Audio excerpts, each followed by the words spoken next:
In the auto capital of America, Bowling Green's Josh Harris is the engine, the epicenter, the ignition, and transmission for the Falcons as they put the pedal to the metal in the Motor City. And Jason Wright of Northwestern, he's the Wildcats' wheels, the axles, the spokes, bumper to bumper. His ingenuity and continuity have Northwestern at the forefront of the assembly line. The Wildcats seeking their first bowl victory in nearly half a century.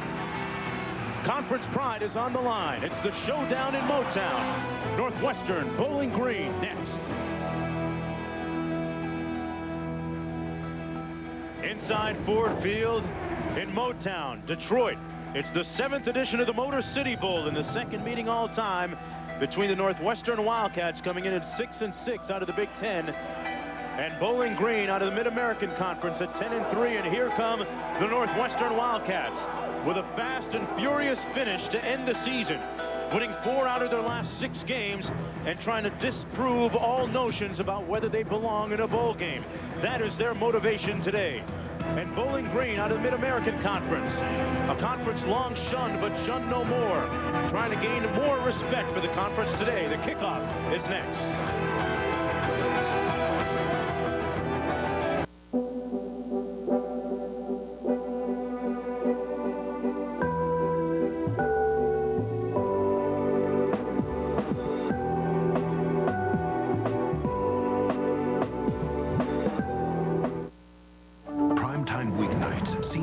The story first. At 8, it's everyday people making headlines on Connie Chung Tonight. At 9, get up close.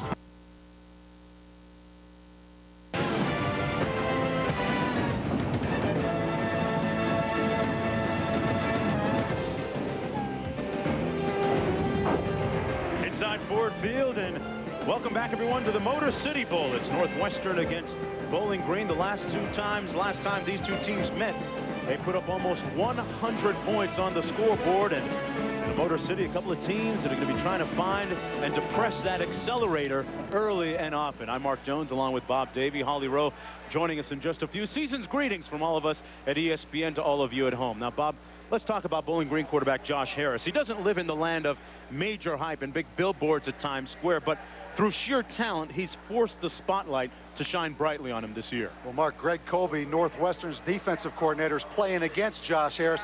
He says it's best. He simply calls him the franchise. He knows for Northwestern to have a chance to win today, they must control him. But that's easier said than done because Josh Harris attacks you in so many ways. He can throw it. He has 24 passing touchdowns this year. He can run it. He has 12 rushing touchdowns this year. Mark, every week Josh Harris has a big old target on his back, but every week he steps up to the challenge. Rewriting the Bowling Green school record book. On the other side of the field, we have a team equally almost as prolific offensively, but they do it a different way, running the ball a lot. Jason Wright and Noah Herron, a great duo in the backfield. Mark, Northwestern has a simple philosophy. Get your best 11 players on the field and give your best players the football. Jason Wright, Noah Herron, number 18 and number 33, they play as running backs. When Northwestern goes to a one-back set, they play wide receiver. Jason Wright, he's the featured running back, back-to-back 1,200-yard seasons. Noah Herron, he's had 400-yard games, but he's also a receiver and a blocker. Mark, get ready to get used to calling number 18 and number 33. They're going to do a lot of things for this Northwestern offense today. And their head coach, Randy Walker, is very familiar with the Mid-American Conference, having a lot of history there. For more, let's go downstairs to Holly Rowe. Well, Mark, Northwestern's coach, Randy Walker, grew up in the MAC. He was a player and then a coach at Miami University. He said he has told his Northwestern team, we are the underdogs going to this game. Don't think that the Big Ten has an automatic right to win this. He knows how hard Bowling Green will fight. In fact, Bowling Green went into Northwestern 2 years ago and knocked off the Wildcats by 1 point in the last seconds of the game. He's told his kids, you're the underdogs. You're going to have to scrap and fight for everything we get today to get a win. All right, Holly, that means both teams playing the old respect theme on their respective sides of the field today. Northwestern won the toss, deferring to the second half. Bowling Green will receive. Huffman to kick off, and back deep, it'll be B.J. Lane and Cole Magner for the Falcons. This is going to be Lane. Lane still on his feet. Great effort out to the 31-yard line where he's finally tackled, and that's where Josh Harris will take the reins of the Bowling Green offense. Harris, the son of M.L. Harris, the former NFL player with the Cincinnati Bengals, 6'3", 225 pounds, a senior. Let's take a look at the backs and receivers. We talked about the receivers. Cole Magner was one of the guys back on kickoff return, a multi-sport star, and Sharon has had a hot hand. Well, Cole Magner is going to catch a bunch of balls, Mark, but keep an eye on Charles Sharon, number 1. They feel they can match him up, take advantage of a size differential. Northwestern short corners. P.J. Pope starting it back. 5 wide receivers on 1st and 10. Passes complete out near the 40-yard line. Charles Sharon working on Marvin Ward. Let's take a look at that offensive line for the Falcons, led by Scott Merskowski, a first-team All-MAC selection. Working up against this defensive front. A couple of changes up front for the Northwestern squad. Mark, you see Barry Cofield, 300 pounds. He was a defensive end, maybe the biggest in the country. He moves inside the defensive tackle. Harris on a quarterback predetermined run out near the 45. And linebackers very active for Northwestern. Tim McGarrigle, the leading tackler. A 5th-year senior, Pat Durr, a big contributor, too. And some changes in the secondary. Price and Hines starting at safety. Backus and Ward on the corners. First down and 10 for Bowling Green, and it's picked off at the 45. McGarrigle with the pick. Brian Hines with the pick. And that's the first big break of the game. It was tipped by Steve Sanders. And Mark, Brian Hines, number 21, 2 interceptions in their last game against Illinois. Here you see the ball bounces up in the air. Brian Hines, they call him the garbage man, Mark, because he's always cleaning up around those piles. That time he cleaned up and was recipient of a tip pass by the offensive player. And Northwestern subsequently taking over in good field position. That was Hines' 5th pick of the season. Bazinet, quarterback, almost brought down, fires incomplete at the 45.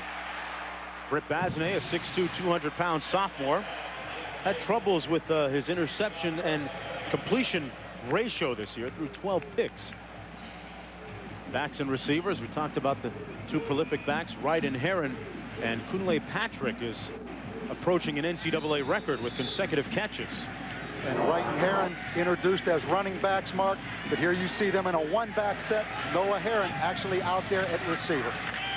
Inside handoff to Jason Wright, down to the 47-yard line. Let's take a look at that offensive line for Northwestern. Trey Essex at the left tackle. Trevor Reese was freshman All-American this year. Zach Streif, one of the biggest human beings I've seen, number 63, 6'7", 258. Good news, all 5 of these offensive linemen back next year for Northwestern. And Mitchell Crossley getting the starting assignment up front at the defensive end for Bowling Green.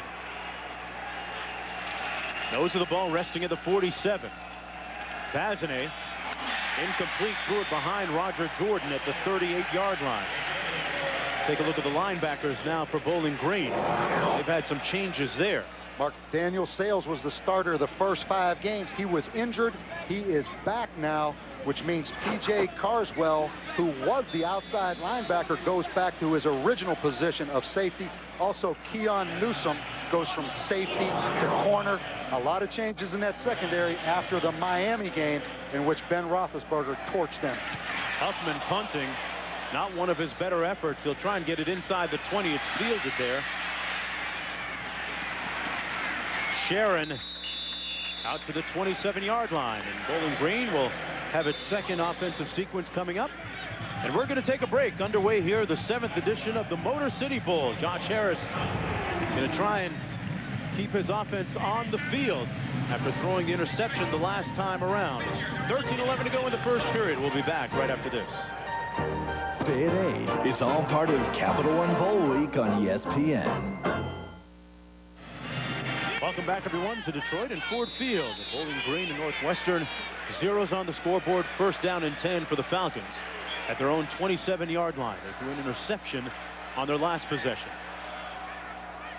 That's Cole Magner in motion. Harris complete to Magner.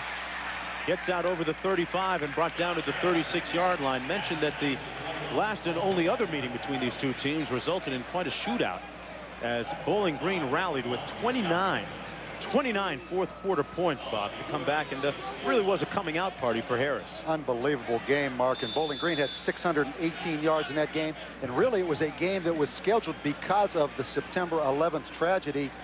Northwestern canceled their game with Navy. Bowling Green was supposed to go down to Columbia and play South Carolina. They rescheduled and played each other late in the season in Evanston. 2nd down and 1. Harris incomplete. His intended receiver, Charles Sharon, took off downfield. It may have been mixed communications there. And Greg Brandon, the first-year head coach at Bowling Green, his 10 wins, by the way, are the most ever by the first-year coach in D1A. And Greg was the offensive coordinator under Urban Meyer and really is responsible for this spread offense. And in fact, Mark, we'll talk about it later. The first thing Greg Brandon did when he came to Bowling Green 3 years ago as the offensive coordinator, he went and visited Randy Walker in Northwestern to find out about the spread. 3rd down and 1 for Josh Harris. Has the first down and still on his feet. Onto Northwestern side of the field. Tackled by Brian Hines, and Josh Harris can hurt you so many different ways, picking up 16. Mark, it's pretty simple, isn't it? Just snap the ball to the quarterback.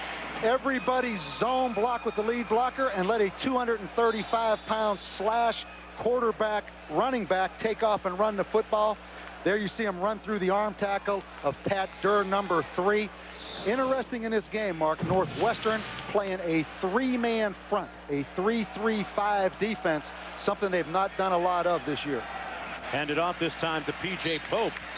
And Pope with a nice gain out to the 41-yard line. McGarrigle making the tackle on that play. And Bob, what about that change in defensive schemes for Northwestern?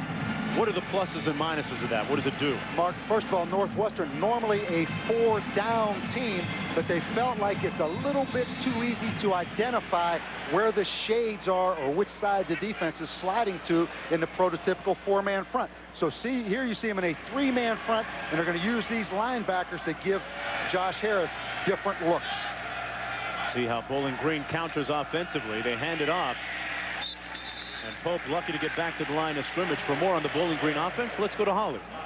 Well, Coach, as you mentioned, Greg Brandon of Bowling Green did go to Northwestern in 2000 and study that offense. They did it because they knew they had a running quarterback in Josh Harris, similar to Northwestern's running quarterback in Zach Kustok. He knows this offense inside and out. And ironically, Northwestern has changed their offense a little bit. Vazine, not quite the runner. They're going more of a 2-back set, and they are doing a little bit of different things than Bowling Green. So Bowling Green looks like Northwestern 2 years ago. 3rd down and 3.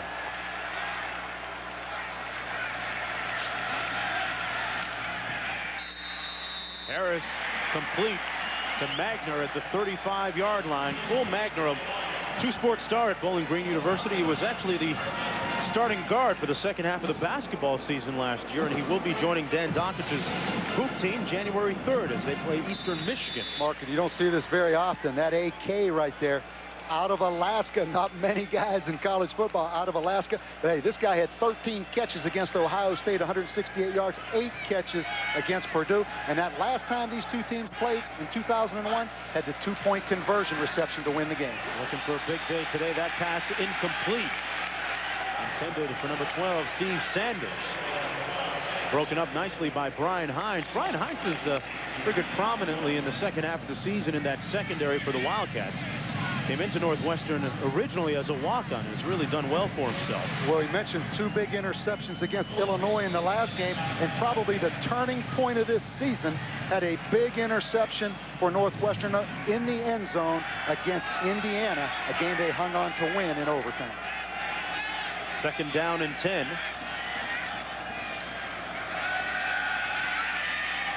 Harris fires a little bit high and behind his intended receiver. That was Magner. It'll be 3rd down coming up. And Mark, right there, I think you're going to see what NFL scouts want to see and are a little bit concerned about with Josh Harris. No question he's big enough, strong enough. I think has a strong enough arm as far as velocity, but is he accurate enough to stand in that huddle and complete those mid-range passes? Sets up a big 3rd and 10 right here. Here we go on the 9th play of the drive.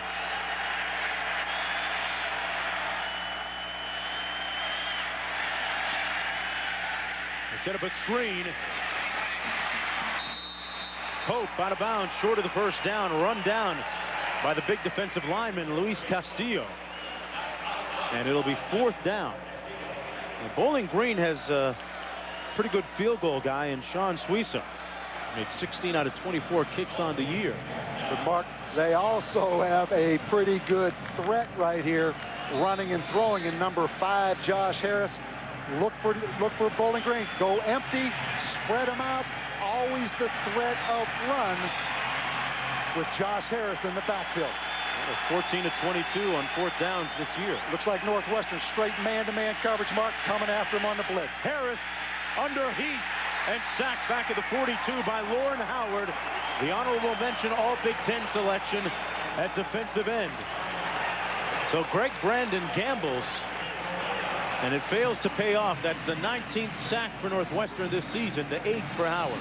Mark, when you go empty, you have 5 linemen. Northwestern brought 6 rushers and had 1 more than Bowling Green could account for. And you see number 66, Lauren Howard, the best defensive player on Northwestern's football team. That's his 8th sack of the year. First down and 10, coming back the other way at the 40-yard line for the Wildcats. Jason Wright found a nice seam up the middle, running between the tackles out to the 48-yard line with 10.5 minutes to go in the first period. Jason Wright led the Big Ten in scoring this year. Ran for almost 1,200 yards. Probably Northwestern's second favorite play. You see the big offensive tackle, Streif, pulling around on the rat play. He's really like the lead blocker in a 2-back set. And that's 265 pounds pulling around there, Mark. Here they go on another running play out to Bowling Green's side of midfield at the 48. That was Noah Herring the other time. Herring, 5'11" junior. The 2 of them are roommates, and Jason Wright and Noah Herring have a very close relationship and get along well, despite the fact that they're competing for the same amount of touches in the same job. A lot of competition there, Mark. There's only one football. Both these guys want to carry it. Here you see him in split back shotgun. On 1st and 10, the option. Herring got hit, but got a couple yards after contact and let the defender know about it. Well, folks, Capital One Bowl Week continues on ESPN tonight at 8:30 Eastern. California from the Pac-10 facing Virginia Tech from the Big East in the Inside Bowl. The Bearcats are the only team to defeat top-ranked USC this season. It's all part of Capital One Bowl Week on ESPN and ESPN2. That's the Cal Bears, actually. 2nd down and 5.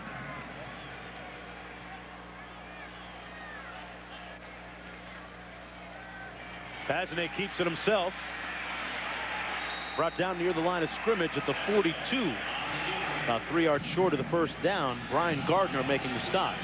And Mark, you're going to get a clinic, fans at home today, a clinic on the spread running game by both teams. And to be quite honest, the spread running game is a finesse running game. Not a lot of people knocking anybody off the line of scrimmage. It's all based on shades and a lot of those quarterback read plays right there, reading the intention of the defensive end. Well, throughout the course of the evening, that red line will demark the line of scrimmage. We'll be using it on 3rd down. Jason Wright carrying the ball. It didn't appear as if he got to the first down marker. Ryan Newble making the tackle on the play. And Mark, we saw that red line on that field. I might be old school, but you better win that red line. Or you don't even think about that yellow line. It's the first down marker. Whether you're spread offense or not, you better be able to block somebody and knock them off the ball. Here Northwestern going for it on 4th and about 2. Northwestern hasn't kicked a lot of field goals this season. Bazinet on the option pitch. Herring has the edge. Noah Herring. Great cutback. Touchdown, Wildcats.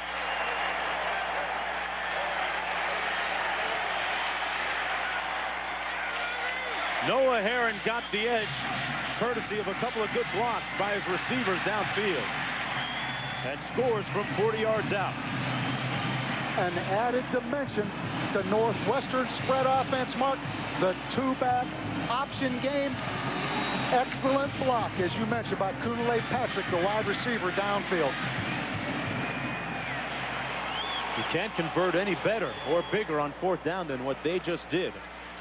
That was the 4th rushing touchdown this season for Herring. as the Wildcats coming in at 500 on the season, but they did play a very tough schedule, proving that they were worthy on this play. We'll be back. ESPN's exclusive presentation of the 2003 Motor City Bowl, presented by the Chrysler Pacifica, well beyond the SUV, and in part by City Identity Theft Solutions. Free help getting your life back. That's using your card wisely. And by 1010-987. Give it a try. On the shores of the Detroit River, a look at Detroit aglow at night as Noah Herron put the Northwestern Wildcats up 7-0. A scoring drive that started after Bowling Green was unable to convert on 4th down. And they scored subsequently on 4th down, Northwestern did. Huffman kicking off. This one 9 yards deep, and Bowling Green will start off on its own 20-yard line. Let's take one more look at that great touchdown run. Mark, I want to point out a couple things. First, Bowling Green brings their strong safety, T.J. Carswell, as the blitzer, and he's the widest rusher. He should take the pitch. The second thing, Kunale Patrick is going to get a great block. So when they run the option and pitch it, the strong safety should have been on the pitch back because he is the widest man on the field. So right here, you see T.J. Carswell, 2 men on the quarterback. Excellent block by Kunale Patrick. Another block downfield by Roger Jordan, number 4. And these wide receivers in this spread offense, Mark, have to block. They only threw the ball 9 times against Illinois, but an excellent devised scheme right there, but a broken assignment by T.J. Carswell, the strong safety from Bowling Green. Let's see if Josh Harris can counter. Hands it off to B.J. Lane on 1st and 10. Out near the 23-yard line. Down up front by David Thompson. You know, back to Northwestern, people talk about, oh, they're 6-6. Why are they eligible to play in a bowl game? Well, keep in mind that 7 of the 12 opponents that they've played this year are going to bowl games, so they've played a pretty tough schedule. And Mark, you talk about the Big Ten as we look at that. Northwestern, obviously a member. 8 bowl teams from the Big Ten, 4 in the BCS top 15. So they've done it playing a great schedule week to week. Pass underneath complete at the 27-yard line. Out of the backfield, that was B.J. Lane, tackled by Marvin Ward. And Mark, I'm going to make a statement right now, and I hope Trev Alberts is listening back in Bristol, because I know he's going to agree with Get ready this. for this one. You notice all these points in bowl games. I watched that game last night, Hawaii and Houston. Poor defense, I think, as a result of all these spread offenses spread out all across the field. Nobody can tackle anymore. And there you see the red line. And bottom line in football, you better control this red line right here, or don't even think about getting to that yellow line. That's the line of scrimmage. Here's Harris. Harris got the first down, runs out of bounds at the 37. It'll be 1st and 10 for Bowling Green, the West Division champs out of the MAC. Again, Mark, playmakers make plays. Hard to stay in your rush lanes. They're trying to spy right there and had one of their defensive tackles in position, but he can't slide and contain Josh Harris. That's pretty simple football. Spread everybody out, let the quarterback run the ball, but poor defensive play, particularly in this bowl season, as a result of so many schemes spreading people out. You don't want to be a defensive coordinator these days. That pass incomplete. Looked like a broken route intended for Cole Magner. It'll be 2nd down and 10. Josh Harris was adamant about attending a big-time college and being able to play quarterback especially, so he chose Bowling Green, although he did play running back his first season except for the very last game, and boy, it's been no looking back ever since that point. Mark, all I question about this guy is accuracy. Accuracy. There he had Cole Magner up the seam, didn't complete it. Can he throw those mid-range passes with a high enough completion average? The NFL guys are watching. Here he is under heat. Magner made the catch up at the 44. About 4 yards short of the first down. We're here in Detroit. The Motor City Bowl. I'm Mark Jones along with Bob Davey and Holly Rowe down to the field. Northwestern out of the Big Ten taking on the MAC West Division champs from Bowling Green.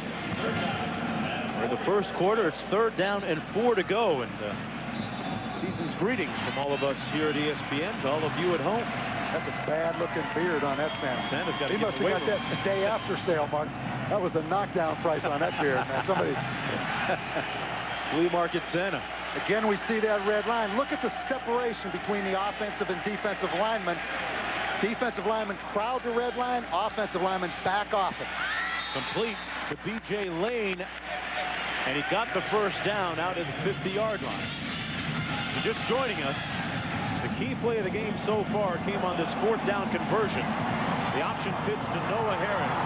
And he went 40 yards for the score, courtesy of a good downfield block by Kunle Patrick. That is the game's only score. Northwestern getting the ball.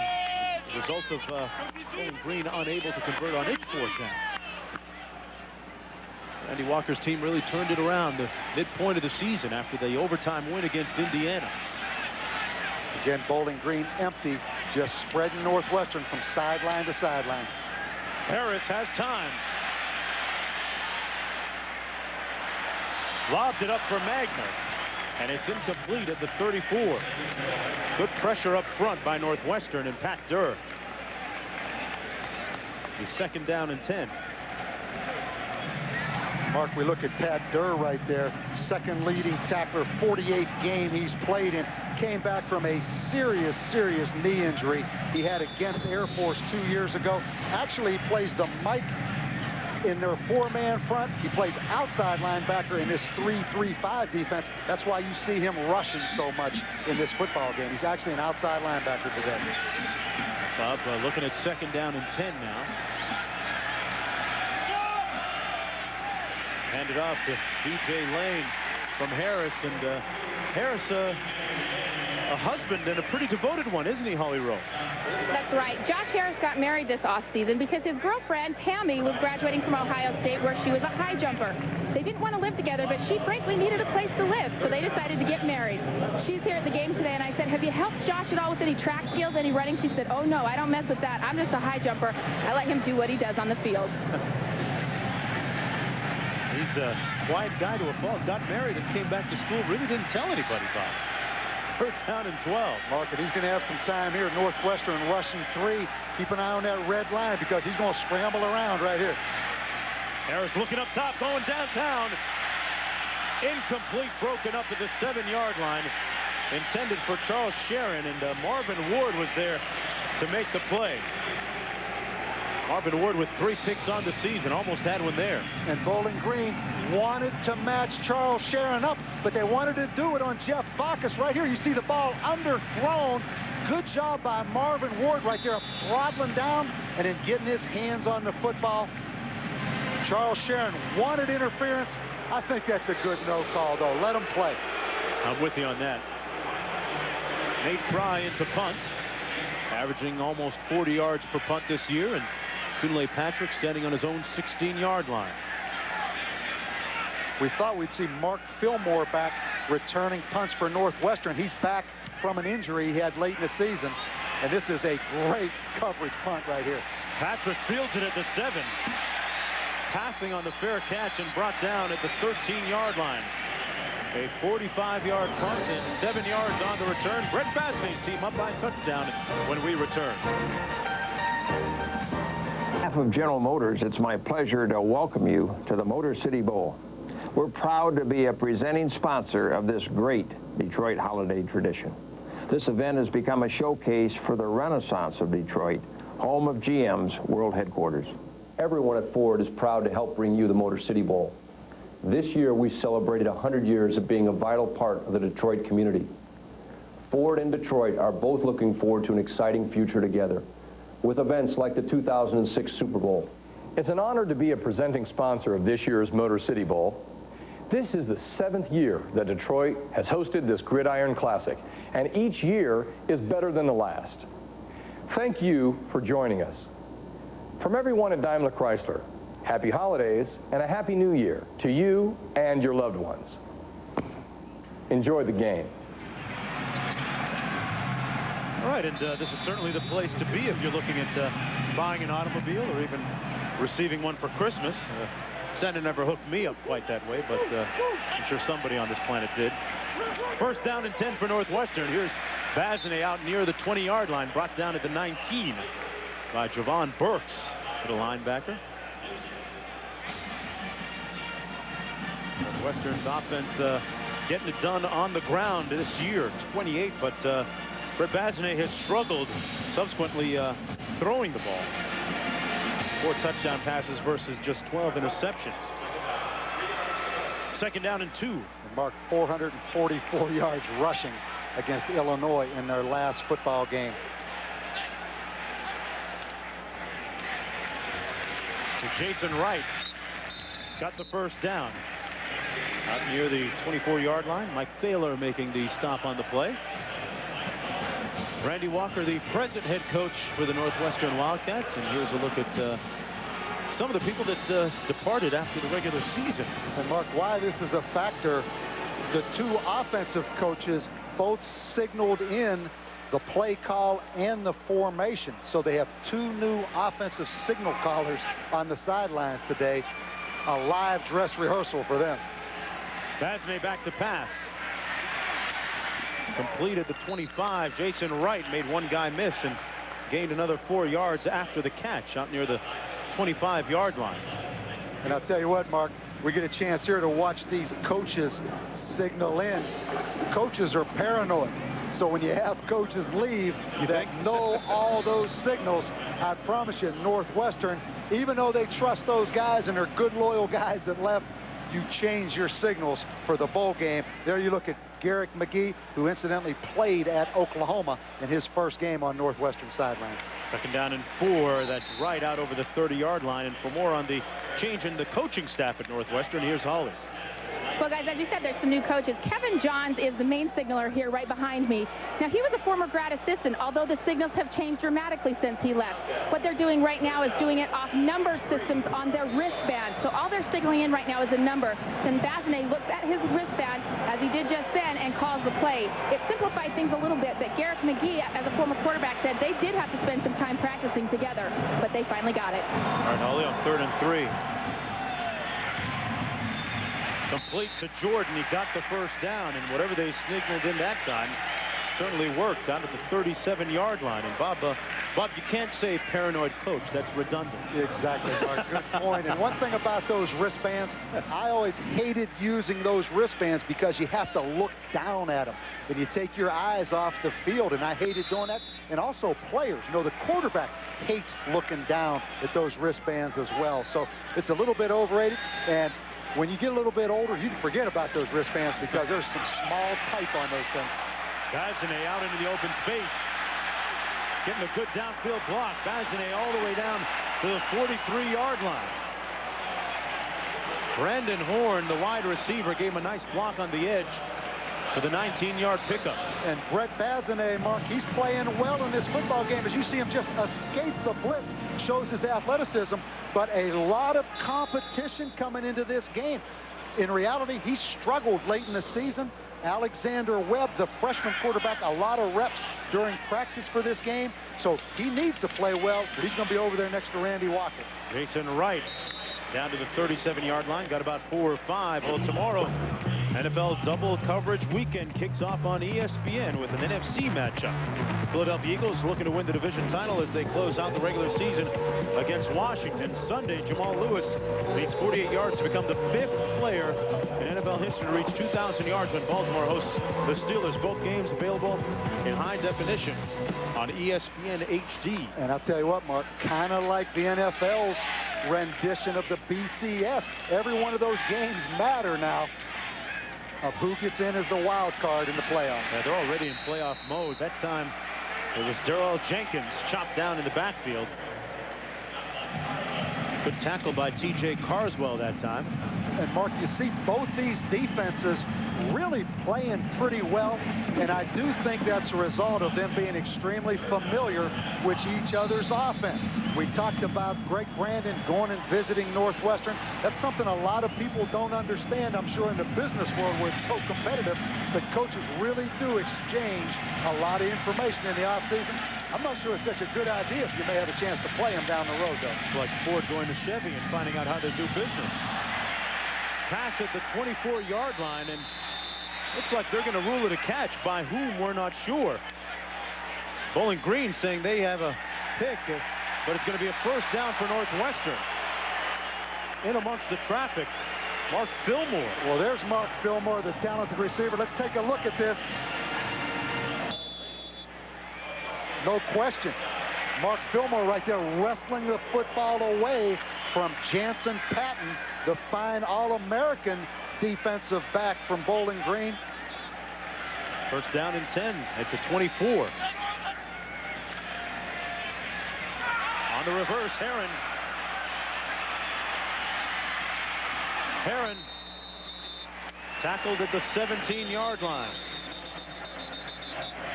They used the double reverse that time. And Mark, I don't think they exchanged that play with Bowling Green when Bowling Green came to visit. I think that's one they kind of hid in the back room right there. Got to keep a little something to yourself. That's the last play of the first period. Northwestern, one of the hottest teams in the nation to end the season, carrying on that trend with a 7-0 lead when we come back after this. To the lights at Ford Field, it's the 7th edition of the Motor City Bowl. I'm Mark Jones along with Bob Davey and Holly Rowe down to the field. Back for the start of the second quarter. Northwestern out of the Big Ten with the ball, threatening again. At the 19-yard line, this is the 11th play of the drive. Jason Wright moved the pile and got the first down. Let's take a look at our ESPN game track. Josh Harris threw a rare interception early in the ball game. At the other end for Northwestern, it was Brian Heinz making the pick. And after Bowling Green failed to convert on fourth down, Northwestern went for it on fourth down, and Noah Heron scored from 40 yards out. Josh Harris waiting patiently to get back on the field. First down and 10 for the Wildcats. Run the ball again, and no room up the middle. That was Jason Wright. Bob, this you would think would be part of the game plan for Northwestern. Use that prolific running game to keep Josh Harris right where we saw him moments ago on the sideline. Yeah, Mark, great point. And also, this is what Northwestern is. They are a running football team, occasional play action, but they're a big zone team with a big offensive line. They average about 320 pounds up front. Bazinet keeps it himself, and it's brought down to the 14-yard line by Ted Pipko. One of the team leaders, third overall in tackles for that Bowling Green defense. Great explosive play right there by Ted Pipko. He started the first 8 games, then didn't start late in the season, has had some injuries. A key third down here early in this football game, really for both teams, Mark, because Northwestern not very proficient at kicking field goals. They only have 6 for the entire season. So a big third down right here, both sides of the football. 14th play of the drive. The ball batted down at the line of scrimmage and almost intercepted. And it'll be fourth down, and the aforementioned field goal unit coming onto the field. Brian Huffman this year is 4 of 5 kicking field goals, as long as just from 38 yards out. And Mark, he actually has taken over late in the season, really has done a remarkable job. Not only the kicker, but also the punter. And that graphic right there says it all. 6 made field goals, but Randy Walker, a fake field goal specialist, but I don't think so on 4th and 10, Mark. Huffman knocks it through. And Northwestern leading 10-0. Josh Harris's team averages over 35 points a game. So far, they got a goose egg up there. His turn when we come back to the Motor City Bowl. Go in the first half. Brett Bazinet, the quarterback, and things really turned around for him the mid part of the season. They reduced the package offensively, and he seemed to benefit from it. Right now, Northwestern with the lead in the ball game. And Mark, don't panic yet. If you're Bowling Green, they come in here total offense, 3rd in the NCAA, right at about 500 yards a game, averaging 34 points a game. So a lot of football left right here. That's Lane. Bowling Green with just 3 losses this year, 2 of them against Miami, Ohio. Right, Holly Rowe? That's right, and I'm here with the mastermind of that Miami of Ohio team, Coach Terry Hepner. And Coach, you beat Northwestern this year. What does Bowling Green have to do right now to get back in this game? Well, obviously, they got to score some points, Holly. I'm really impressed with the way Northwestern's been patient on defense. The empty set, they've been in empty 5 or 6 times. They have yet to run out of it very much. I look for Josh to run out of it more. Northwestern's DBs, they've got to be patient. Josh Harris, such a multiple threat. You were able to beat them twice this year. How were you able to stop Josh? What was successful? Well, that's what we did on defense. We were patient. We mixed it up. Your defensive backs have got to be patient. They can't jump on all the short things and let them have some deep throws. Really impressed the way Northwestern's running the football, though. Sometimes people say that the MAC is the little brother or the baby Big Ten, but this year not the case. Tell us how you've gone from being the baby brother to really challenging the Big Ten. Well, you know, it's been part of our plan. This is my 5th year as head coach, and we've got a very good football team. Obviously, Ben Roethlisberger was part of the focus of it, but we had a good surrounding cast. But I think Northwestern, they're playing Randy Walker football now. They're running the football. Bowling Green's got to be able to stop that run and obviously put a consistent drive together. If they can do that, you know, and get back in the game, I think it'll still be an exciting game. All right, words from the expert, guys. Back up to you. All right, Holly, I'm still not sure, Bob, and convinced that he gave away the whole game plan of how to beat Bowling Green. Just don't give Ben Roethlisberger away, baby. That's the whole game plan. And he's coming out after the year. But let's look at what the MAC did this year against BCS schools. The one that really caught the attention of people really early in the season, I remember most, was that Northern Illinois win over Maryland. Well, and the big thing, Mark, these games all on television. You know, the MAC on TV, especially ESPN. Game day going to Bowling Green, did the Northern Illinois Bowling Green game. Bowling Green, this is their 5th national TV game this year. So people talk about parity in college football. Another big reason, everybody's on television. And it's really helped Bowling Green, their head coach Greg Brandon says, because they're moving into territories where they previously were unknown. He says that they're into parts of Texas now where they've never been able to go, and they're starting to reap some benefits in recruiting. Well, Mark, I'm going to say this right now. The best Christmas present of this Christmas for Greg Brandon, he got the best present, Ben Roethlisberger, announcing he's coming out in that NFL draft. That's a big-time present if you're coaching at Bowling Green, because you don't have to play against him again. And Brandon, the only Bowling Green coach to beat 2 ranked nationally opponents. 3rd down in inches.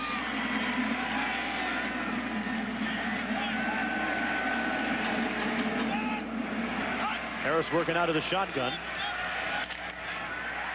Oh, he won't get the first down. They stopped him cold. Stoned by Castillo and McGarrigle. I'll tell you what, Mark, spread offense or not, you better block someone. You're going to watch Castillo right here lock out and get penetration in that backfield on 3rd and 1. He just bulls the offensive guard back in the backfield. And then the linebacker, number 41, Tim McGarrigle, came in and cleaned it up. But Castillo, at 305 pounds, just bench pressed the guard back into the backfield. On 4th and 4, a little rugby squid kick. Nate Fry lets it bounce, has it bounce all the way down to the 28-yard line. A 44-yard punt, nothing on the return. Harris unable to get anything going, and coming up, honoring the legendary Otto Graham. More after this.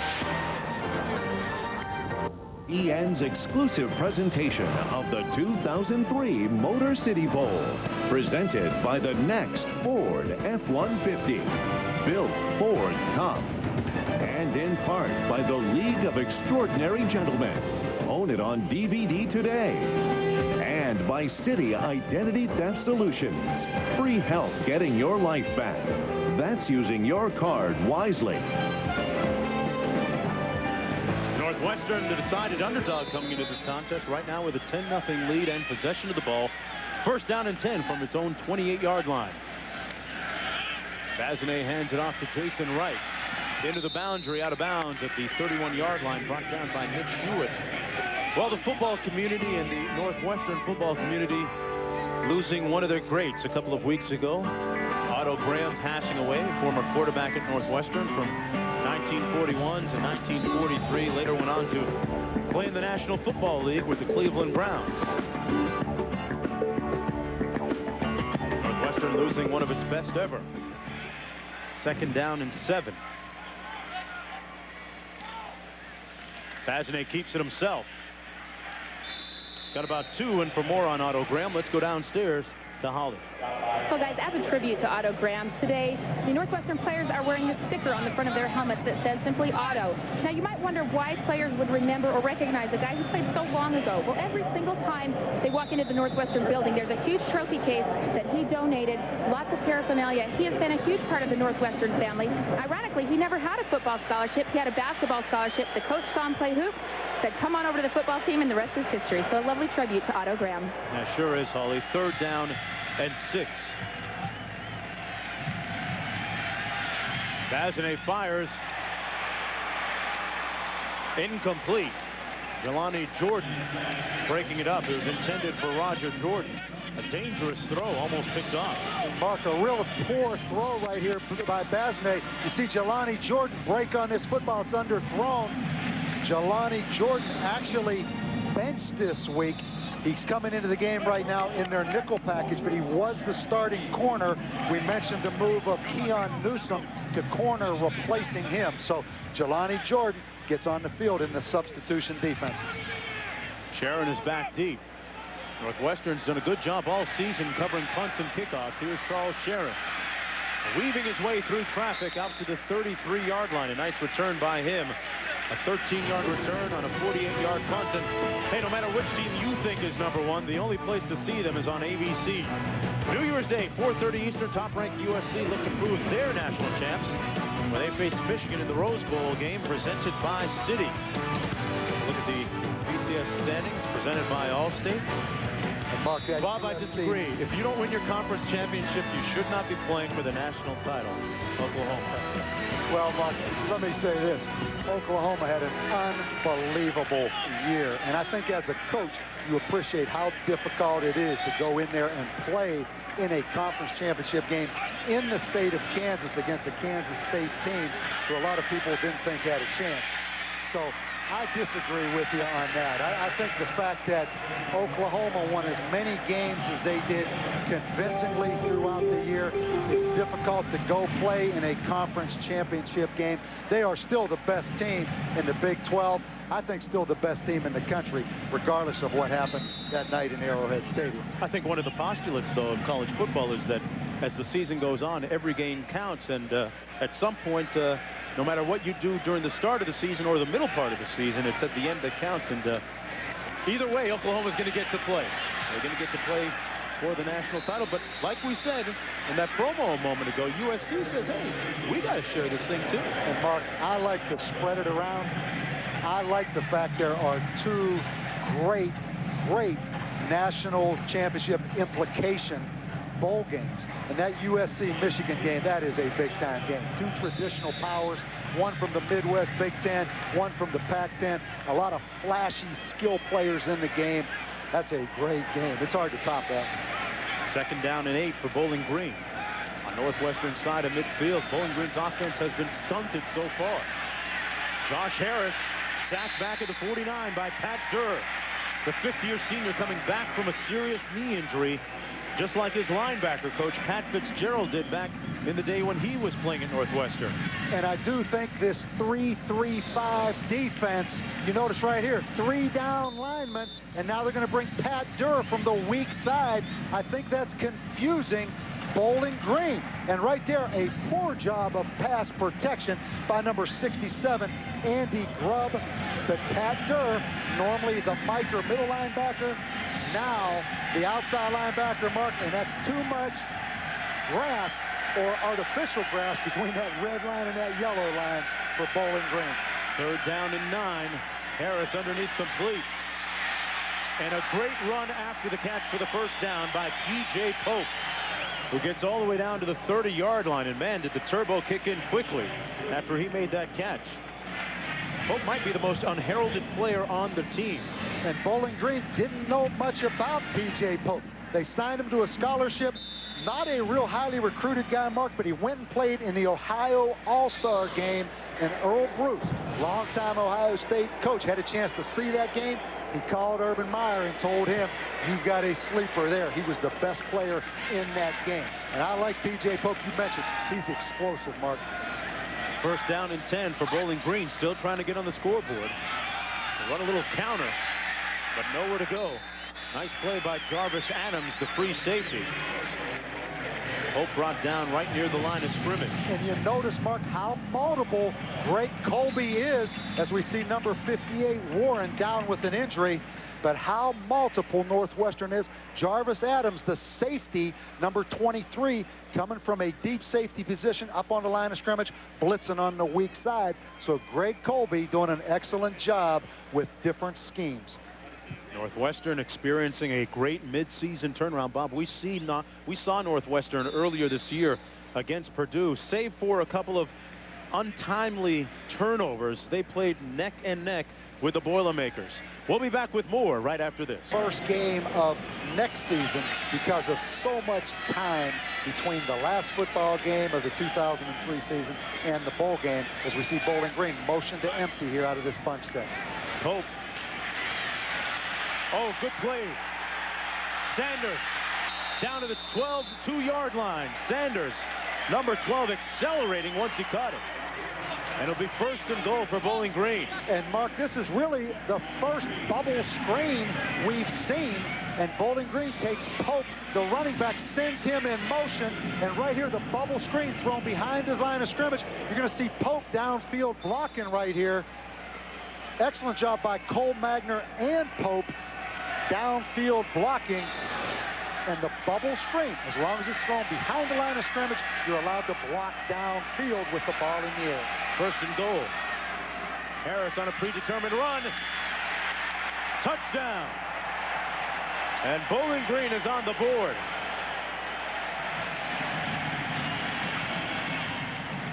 That's his 13th rushing touchdown this season, the 43rd of Harris's career. And you see Josh Harris, a lot of yardage this year, Mark, on the bubble screen.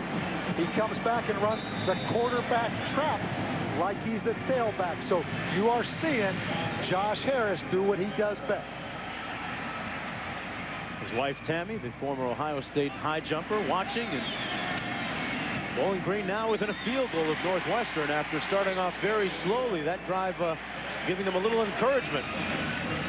10-7 in the 7th edition of the Motor City Bowl. We'll be back with more after this.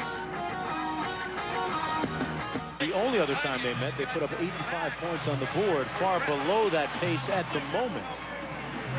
But this has been a bowl which traditionally has seen a lot of points scored.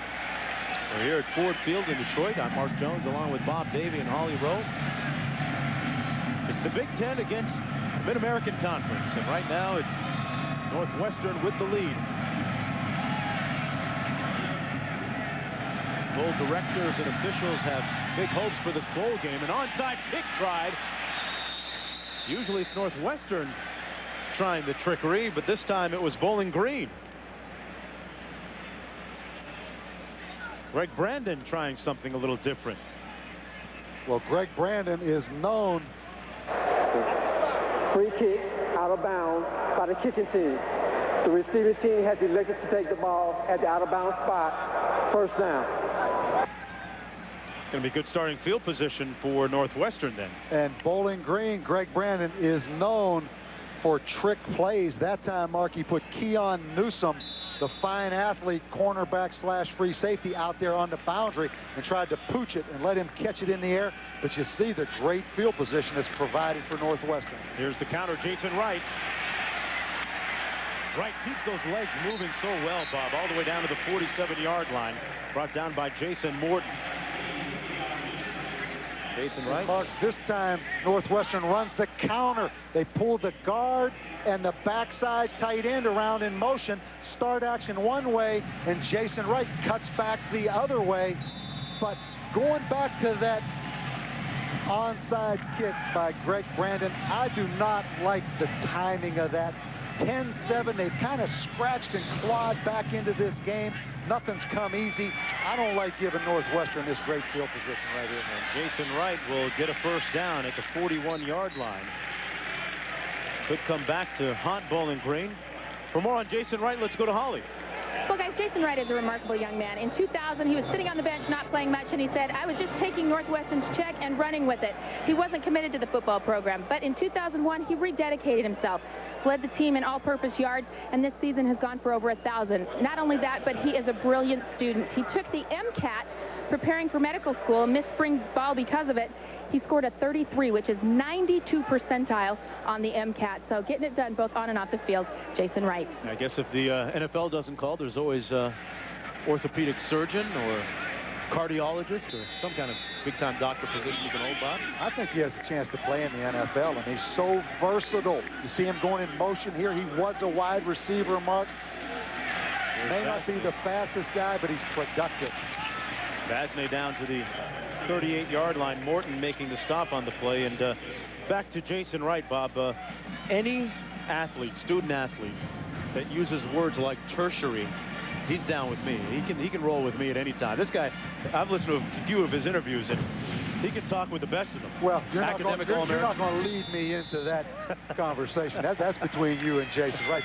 That's on a different level. But the guy only runs 4.6, but I like his explosiveness. I like his versatility. I think he can go and make an NFL team. There's Basney. Threw it away. Roger Jordan gone downfield. And Mark, one thing that Northwestern really concentrated on since the end of the season was trying to become more efficient throwing the football for Brett Basney. He came out of St. Viator High School. He threw the football a lot. St. Viator, the same high school Jared Payton's from. Threw the football a lot, highly recruited, but he's really struggled here late in the season. A lot of it because he's been injured. Take a look at the red line. That demarcates the line of scrimmage on third down. Basney looking for a receiver. Backside pressure. And he wisely throws it away. Good pressure by Mitch Hewitt. Great job of Bowling Green. Bowling Green's defense right there. After having been in poor field position, playing man-to-man coverage, you see one safety deep, one safety underneath, and kind of a robber package. Excellent job right there by Jelani Jordan on the little out-and-up move. But Mark, Bowling Green locking on man-to-man with one safety short as a robber and one safety deep. Good series right there by Bowling Green. Bob Huffman in a punt at the 50-yard line. Going to try and hang this one inside the 20. Oh, he sticks it nicely.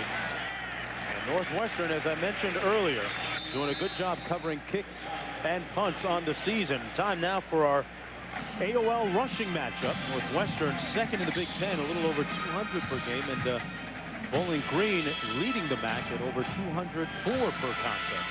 But far below that today, Bob. Today they're running for just 100, actually 41 yards. Well, familiarity with these two schemes.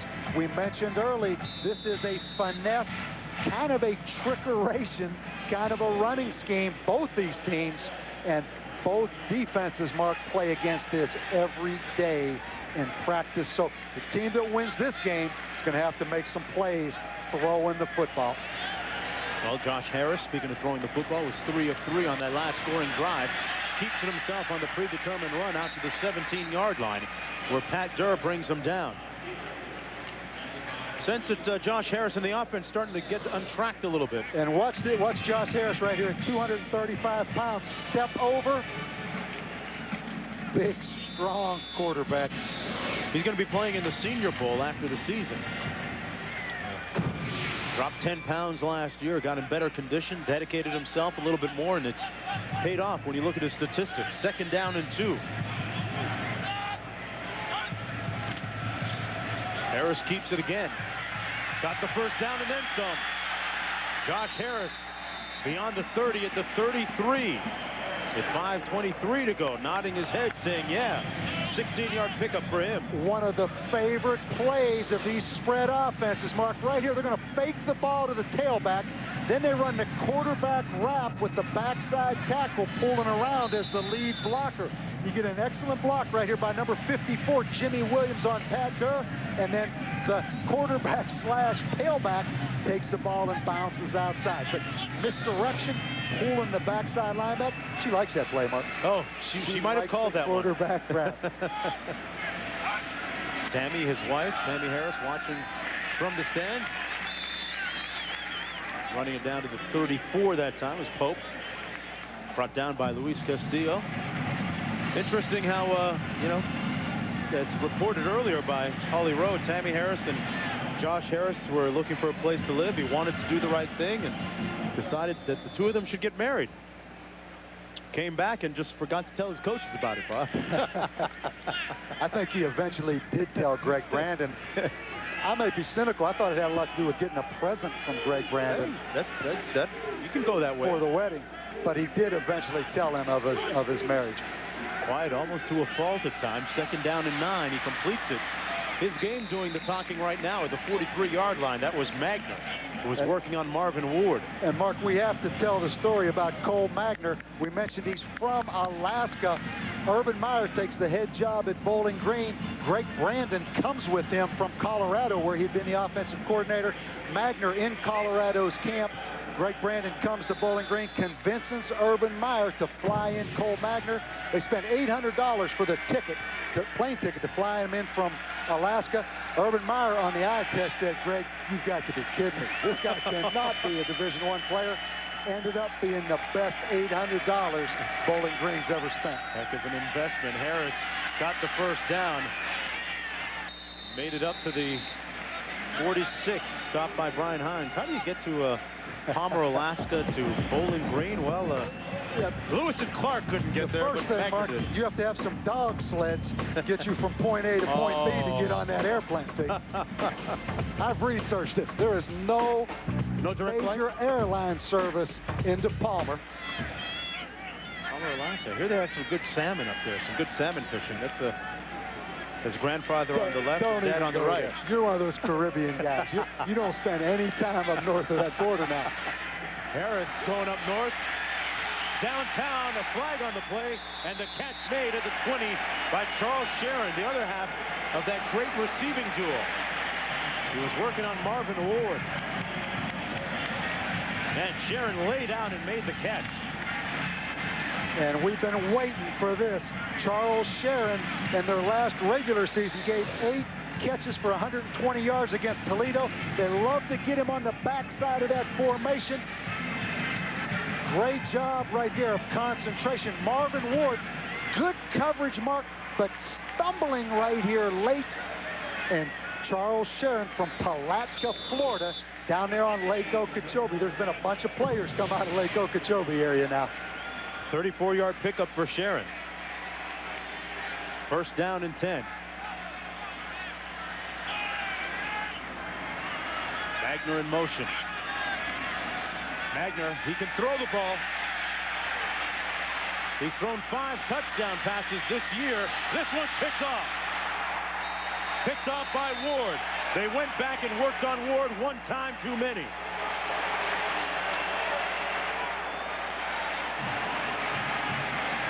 Magner's a former quarterback. He's thrown for 5 touchdowns in his career. Not that time. And Mark, I'm glad you said former quarterback right here. We saw against Toledo the throw back to the quarterback.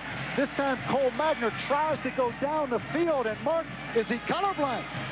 He flat threw it right there to number 20, number 31, Marvin Ward. And again, Greg Brandon trying to trick him right there on 1st down, Mark. And it backfired. Things were rolling right along, but stopped at the 16. Here's Herron. Noah Herron. Nice run out to the 33. A 17-yard pickup and a 1st down. Under 3 minutes to go here in the 1st half. Another dimension of Jason Wright's game, Mark. Right here, you're going to see him as the lead blocker, lead through on the zone play. And Herron with the lead blocker right here. Jason Wright comes up inside. Noah Herron cut back right there. Poor football position by number 19, Jason Morton. 1st down and 10. Here's Jason Wright. Wright. Down to the 41 and another Wildcat 1st down.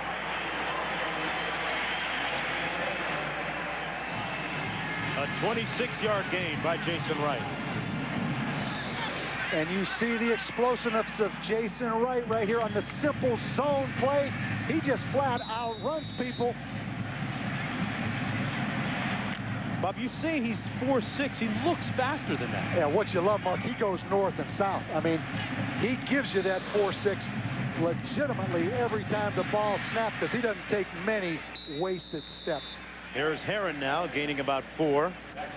Northwestern's running game second in the Big Ten Conference and piling up the numbers today as Wright takes a well-deserved breather. Herron with 72, Wright with 73. Herron with that 40-yard touchdown run, the first one of the game. Second down and 9. You see Noah Herron lined up right here now, Mark, as a wide receiver. He never comes out of the game. He's used as a wide receiver and running back. Out of the backfield, incomplete. That was a forward pass. And Reese, tell us what's going on at halftime. All right, Mark, when we do join you in halftime, Trevin Marker here. Mark, a sliver of an opportunity for a coach to come back to college? Yeah, the old ball coach, Steve Spurrier, is in a power struggle with Washington Redskin management. And if we're getting completely thrown under the bus by my former partner, we'll go back and revisit the officials debate, and I'll explain why.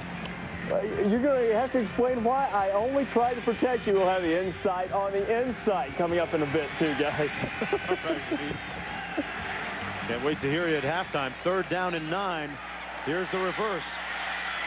Fillmore bottled up, put it on the ground, and Bowling Green says they have it.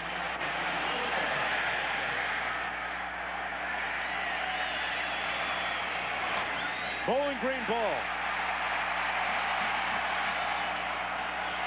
Mark Fillmore, number 9, has not played since the Wisconsin game earlier in the season. And right now, he does not protect the football here on this reverse, Mark. You're going to get a chance to see it late right here. That football's yanked out of there by Keon Newsom and recovered by Crossley, number 90. Rick Brandon loving every bit of it. Finally, the beneficiary of a turnover. Mitchell Crossley, meanwhile, had a tough year battling adversity off the field. And Mark, how much do you scrimmage as a head football coach where you actually tackle those backs and receivers? Not much prior to a bowl game. Mark Fillmore coughing the football up. Pass complete to Charles Sharon to try and work the clock as they move it downfield with 1:24 to go in the first half. And running back Kevin Jones will lead Virginia Tech as they face a Pac-10 team for the first time. Following us, it's the Inside Bowl between California and Virginia Tech. It's a part of Capital One Bowl Week on ESPN and ESPN2. I think Kevin Jones has already said that he's going to turn pro next year. Again empty, and you see Josh Harris looking at how far those linebackers displace Mark to determine whether it's run or pass. Complete once again. Charles Sharon working on Marvin Ward. Marvin Ward, a guy with 3 interceptions on the season, 2-time Big Ten Player of the Week. More responsibility, Bob, because Torrey Stuckey was suspended for this game because of violation of team policy. You're right, Mark. And Marvin Ward's had an excellent season. 69-yard interception against Illinois. I like the fact he'll hit you, but I tell you what, he's got all he wants today lined up on Charles Sharon. This is a big-time matchup down into the short side of the field here into the boundary. Harris with a hot hand. And slipped and fell at the 35, fell forward to the 32 with 1:09 to go. Greg Brandon going to call a timeout. Their first of the half. Northwestern with their full complement still remaining. 1:06 to go in the half. We'll be back after this.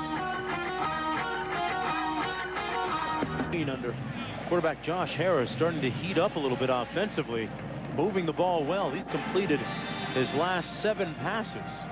And why bowl games are so important to football teams. Both these teams, particularly Northwestern, a young football team with 9 seniors. This is better than spring practice, Mark, because you have unlimited practice opportunities getting ready for a bowl game. Out of an empty formation. Complete. James Hawkins making the grab. They move the chains again now to the 25. Another first down, and now Harris has completed 8 consecutive passes. And we're seeing all empty now, Mark. Spread out 5 wide receivers across the field. Going up top. And it's picked off by Dominic Price. The Northwestern secondary has been patient, able to stunt Josh Harris in Bowling Green. It looks like the turnover bowl, Mark. Both teams turning it over. Right here, Josh Harris wants to go on the corner route. Just a poorly thrown football. And Dominic Price goes up and makes the interception. For a fifth-year senior, you got to tell it like it is. And you're right, Greg Brandon. That was a poor decision, particularly on first down. No reason to force that football, Mark. Second interception of the season for Price. We've had 3 consecutive turnovers now on the respective offensive sequences. Here's Jason Wright. Boy, making people miss. Jason Wright weaving, bobbing all the way down to the 42, finally tackled by T.J. Carswell, and now Northwestern with a possibility to put some points on the board before the end of the half. And Mark, Northwestern just testing the water right here. Probably going to run out the half, but you see right here, Jason Wright, great cutback ability, makes T.J. Carswell miss, but look at the effort right here by T.J. Carswell of catching up and tackling him from behind. Northwestern using its first time out, and like you said, Bob, Northwestern was perhaps just trying to run out the clock, but now they find themselves in a situation with the ball at the 43-yard line of Bowling Green and a chance to put some points on the board. So far, if you were head coach Randy Walker, you'd have to say that the game plan is playing itself out pretty well. Well, no question, but Bowling Green, Mark, with 2 turnovers down in the red zone, not playing very well. I mean, let's call it like it is. Some poor decisions, particularly throwing the football. But Northwestern right here with 2 timeouts left in the first half. They've got a chance to win right here, not only with great momentum on their side, but also get more points here late in the half. We heard Terry Hepner, the head coach of Miami, Ohio, say that Northwestern's DBs had to be patient. Looks like they've done just that. Came away with a pick on that last sequence. And a little bit of impatience on the part of Bowling Green, particularly in decision-making, throwing the football. First down and 10. Vasney on the out and up for Jordan. And there's a flag as Jordan bumped into Keon Newsome downfield. Jordan pulling his jersey as if to say he was held on the play, which he was. That's what the official saw too. And Roger Jordan on the out and up. Keon Newsome playing corner for the first time. Held. Pass interference, defense, 15-yard penalty, automatic, first down. Holly Rowe, what's the vibe downstairs on the field? Hey guys, Bowling Green was sky high after they got that turnover from Northwestern. But after that last interception in the red zone, their second interception in the red zone, it's like the air just went out of the balloon. Very flat here on the sidelines. Guys really wondering how they're going to get back in this. They've been able to move the football, but mistakes are costing them dearly. And the Western Division champs out of the MAC, finding themselves behind right now. Coming on a blitz, Bazinet into the end zone, incomplete. A lot of jostling downfield between Jordan and Newsome again, and Newsome waving his hand saying, yeah, throw it my way one more time. Roger Jordan, a big, strong receiver at 220 pounds. Keon Newsome, a big physical corner. That's a good matchup right there. And this guy here, Mark, has a chance to be an NFL player as well. Keon Newsome from Georgia, 29 starts, their #1 tackler at safety. Now he's a corner. 29 seconds to go in the half. Bazinet on the option, keeps it himself and falls down at the 20-yard line, a couple yards short of the first down. The flag on the play, though. Looks like there was a little movement against Bowling Green up front. Offside on the defense has been declined. The result of the play. Boy, this all started with the interception thrown by Josh Harris. Look how far and how quickly Northwestern's moved it down the field. And coming up on the halftime report with Reese, Trev, and Mark. News from the nation's capital on Steve Spurrier and a little hot water there and some referee talk. And a preview of the Insight Bowl coming up. That's right after us. Northwestern's last bowl win came way back in 1949. Wildcats, who many considered to be the surprise team of the 48 college season, knocked off California 20-14. 47 years would go by before the Wildcats would play in another bowl game. The 1949 Rose Bowl was also Northwestern's first and last victory in a bowl game. Is that what Pasadena looked like, Bob? Huh? Grainy black and white. Look at their bowl history. And Mark, their 5th bowl since 1882. I did a little calculation on that. That's one bowl game every 23 years.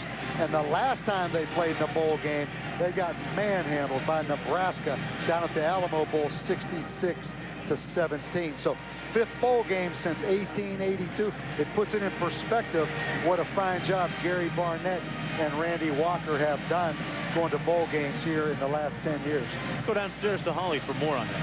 Well, guys, some people may have thought Northwestern would be disappointed to come to the Motor City Bowl in Detroit, just a little bit away from Chicago.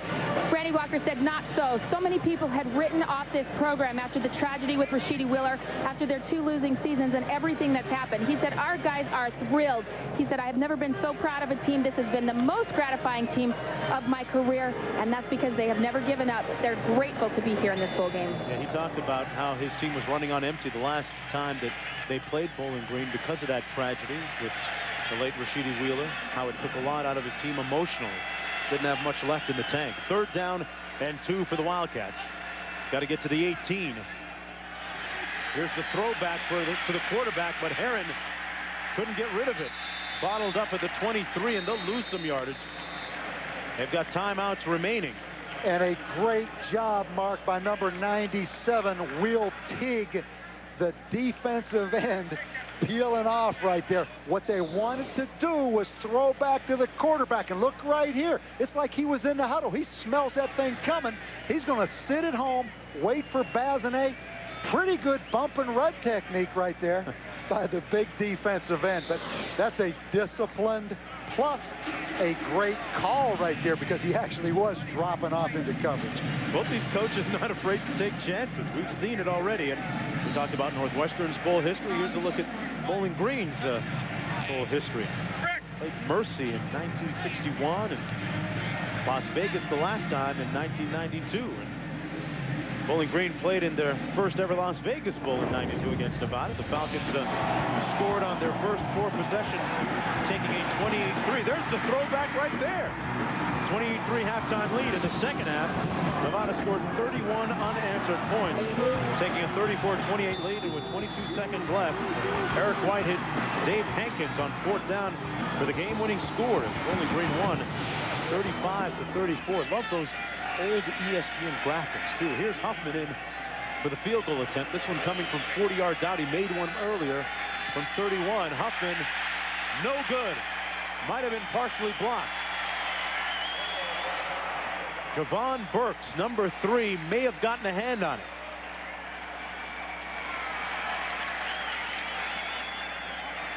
What looked like a promising drive dies with no points as a result. We're going to get a chance right here. Mark Huffman, I believe, kicked this ball low. We're going to see Burks, the linebacker, in a 3-point stance. Yeah, Javon Burks got that left hand on the football. It did look like it was kicked at a low angle, and Bowling Green survives.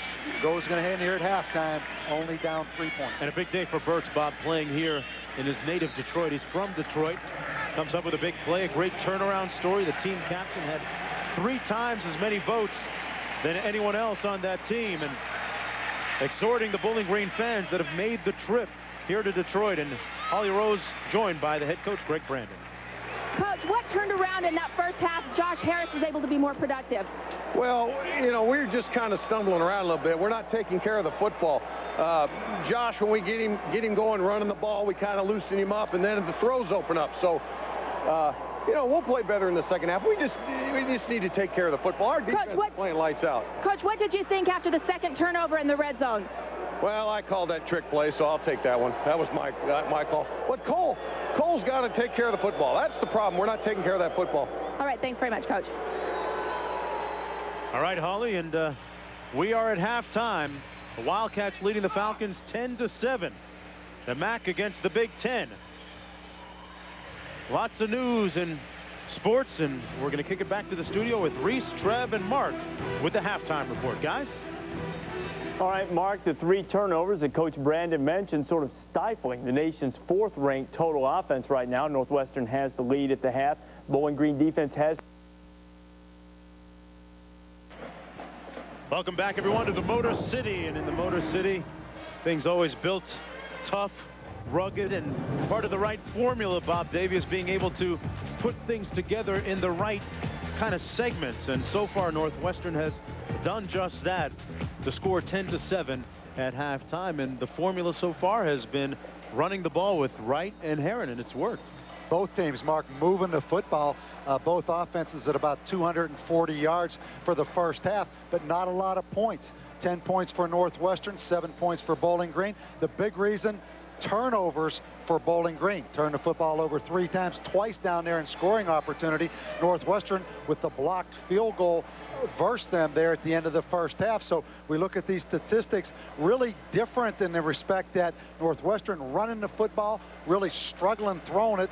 Bowling Green, tailbacks no factor in the game running the football. Josh Harris a good job running, but able to throw the football. Mark, I think this game is going to come down to who can make a big play in the passing game in the second half. I like Charles Sharon, number 1, the big wide receiver from Bowling Green. Northwestern, no ability to throw the football at all in the first half, and in their last game against Illinois, 3 for 9 passing for 25 yards. So they can run the ball. They're going to have to throw it and make a play. Well, a few moments ago, Holly Rowe caught up with head coach Randy Walker of Northwestern.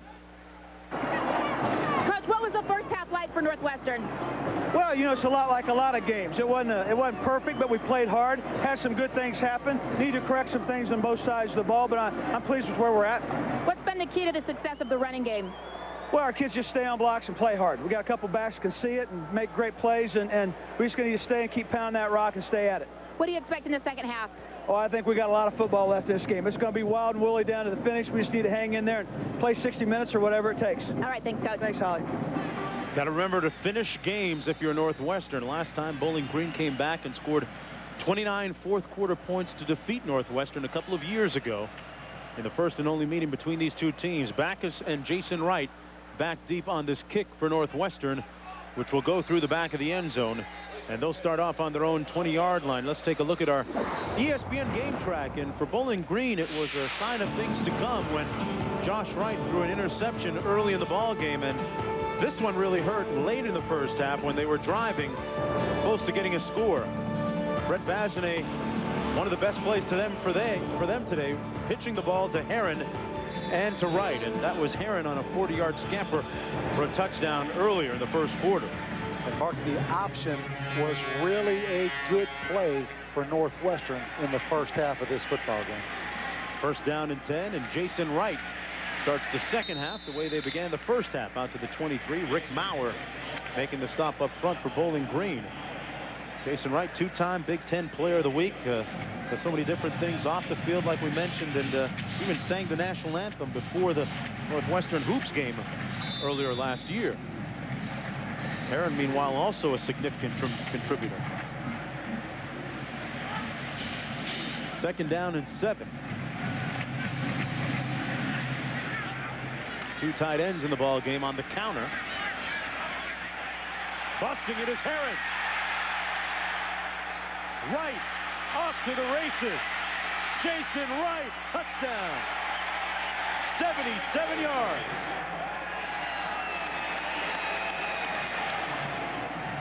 If one doesn't get you, the other one will.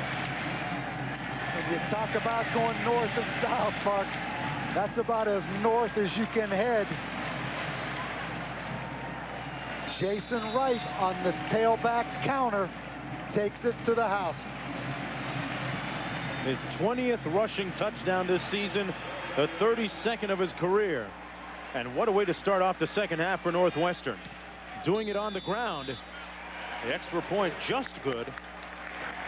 Northwestern with the second leading ground game in the Big Ten, showing you just why right there. The turbo kicked in for Jason Wright, and it was all over. A look of determination etched across his face. 17-7 when we come back. Jason Wright the senior out of Diamond Bar, California, with a career-long 77-yard touchdown run. I don't know if you can call 2 plays a scoring drive, but they'll take it. Bowling Green looking for an answer. They're going to start off on their own 20-yard line. Let's take one more look at that explosive run by Wright. And they run the misdirection counter, and I want to show you a great block right here by Gilles Lazzie, 39. Right here, he's going to chop block Hewitt, the linebacker. Hewitt's going to fall over top of him, and then number 77, Mike Thaler's going to fall over top of him. And now it's just a straight-out track meet, Mark, as we see the speed of Jason Wright. I believe Jason Wright is an NFL player. Yeah, Bob, there's some guys that are 4'6", but run faster, seem to run faster than that. He looks like one of those. First down and 10. Harris hands it off to Pope, and for more on Jason Wright, let's go to Holly. Hey guys, we talk about Jason Wright's 4'6" speed. His teammates always tease him, and so do his coaches, about how slow he is. He says to his coach, hey, listen, I'll get you that first 10. I might not break it open, but I'll get 10. This time he did break it open, and his quarterback, Brett Basnet, came over to the sideline and said, I was praying, don't catch him, don't catch him, don't catch him. He said, hey, they weren't catching me. I promise you, Randy Walker was over there praying, don't catch him, don't catch him, don't catch him, too. Second down and 8. Magner in motion for Bowling Green.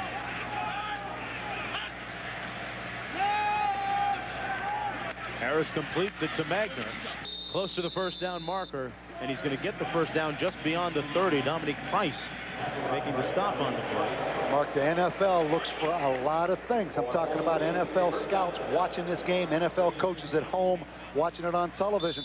Number one is arm strength, all those things, athleticism. Another thing they look for, how do you come back when your football team's down? Don't forget 2 years ago in Evanston, 29 points in the fourth quarter. Josh Harris led Bowling Green. So he's been in this situation before. First down and 10. Harris pulls the trigger, completes it over the middle at the 38-yard line to McGrady. Harris with some pretty good numbers today, except for those 2 interceptions, but he's run the ball well. The quarterback decided he's done it with his arm as well. Struggled with interceptions, the 2 that I mentioned. There was one of them, and one of them happened very early. This was the other one late in the first half, which killed the scoring drive. Price with the pick. Second down and 3.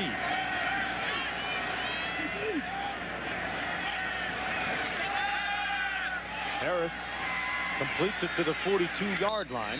It'll be a first down. Went to McGrady once again. Mark, to give you an idea about Josh Harris and why we say quarterback slash tailback, so far in this football game, Bowling Green's tailbacks, P.J. Pope and B.J. Lane, 17 yards rushing. Josh Harris with 54 yards rushing. So he really is the tailback in this offense. First down and 10 for Harris.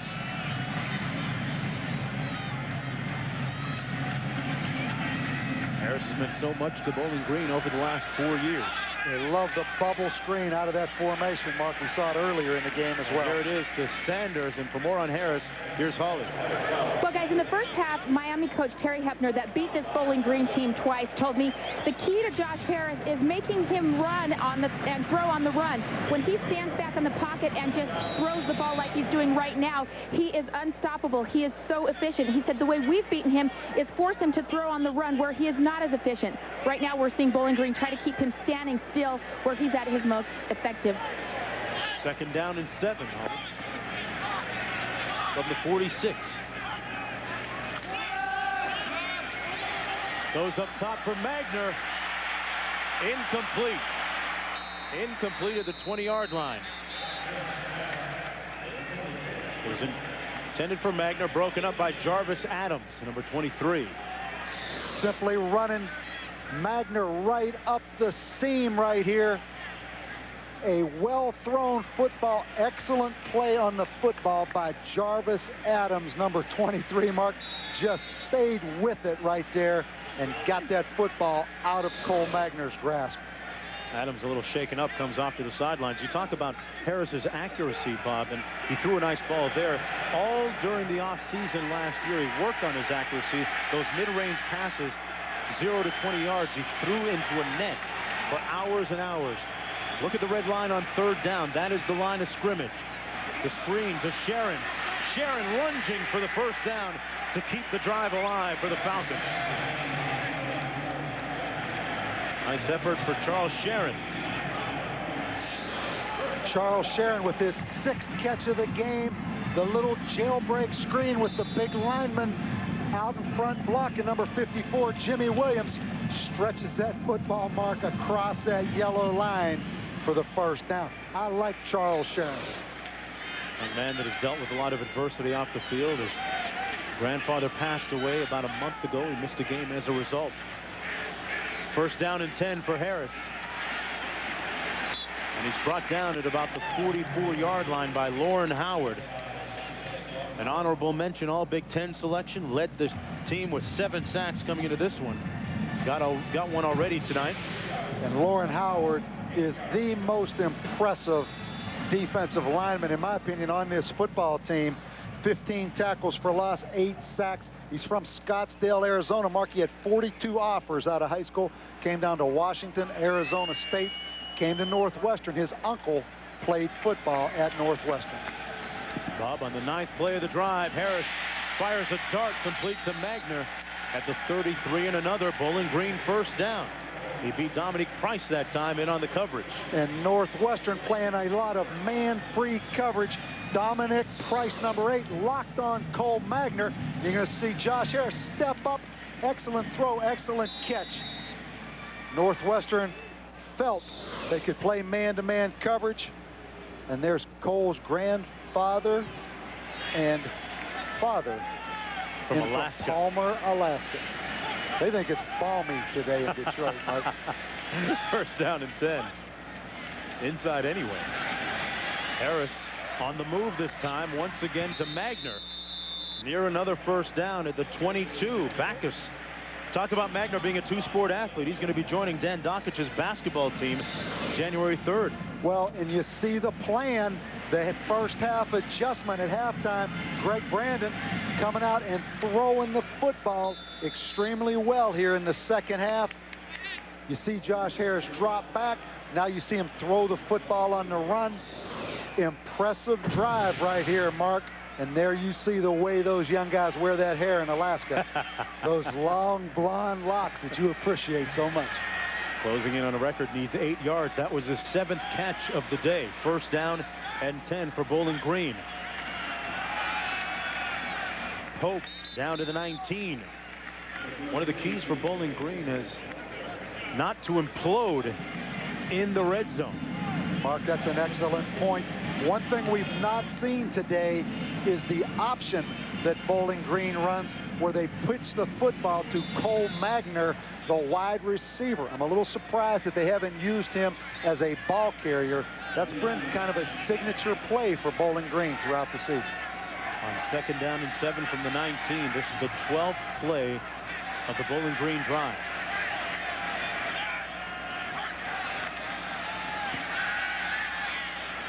Wide open to tight end, Craig Jarrett. And now Bowling Green starting to open up the playbook a little bit. We haven't seen that one to the tight end today yet, Bob. Well, and Craig Jarrett came into this game, Mark, only 7 catches on the season. Let me tell you about this guy. You talk about Jason Wright from Northwestern. I'll match this guy's GPA with anyone. He's a 4.0 student, biochemistry. He's going to be a doctor, academic All-American. That catch right there is every bit as exciting to him, though, when you only catch it 7 times all year. Is that A in chemistry, Mike? 1st and goal. Harris, Magner, touchdown, Bowling Green. And Josh Harris is hot. He's starting to stroke it a little bit. Josh Harris led them methodically down the field into the end zone. Mixed it up with Magner, got it to Sharon, hit his tight end on a pass, and the Falcons are right back in business, and his father and grandfather a little stoked too. Magner also the holder on the extra point. And Josh Harris, we mentioned a moment ago, how does he respond? Mark, you can't respond much better than that. In case you missed it, this is how you make it. From Alaska, Palmer, Alaska, all the way to Bowling Green, Ohio. We'll tell you more about his migration when we come back on the other side.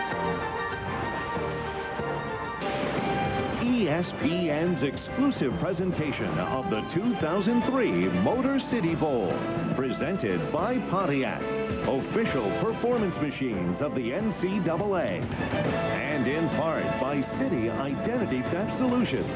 Free help getting your life back. That's using your card wisely. And by Circuit City, we're with you.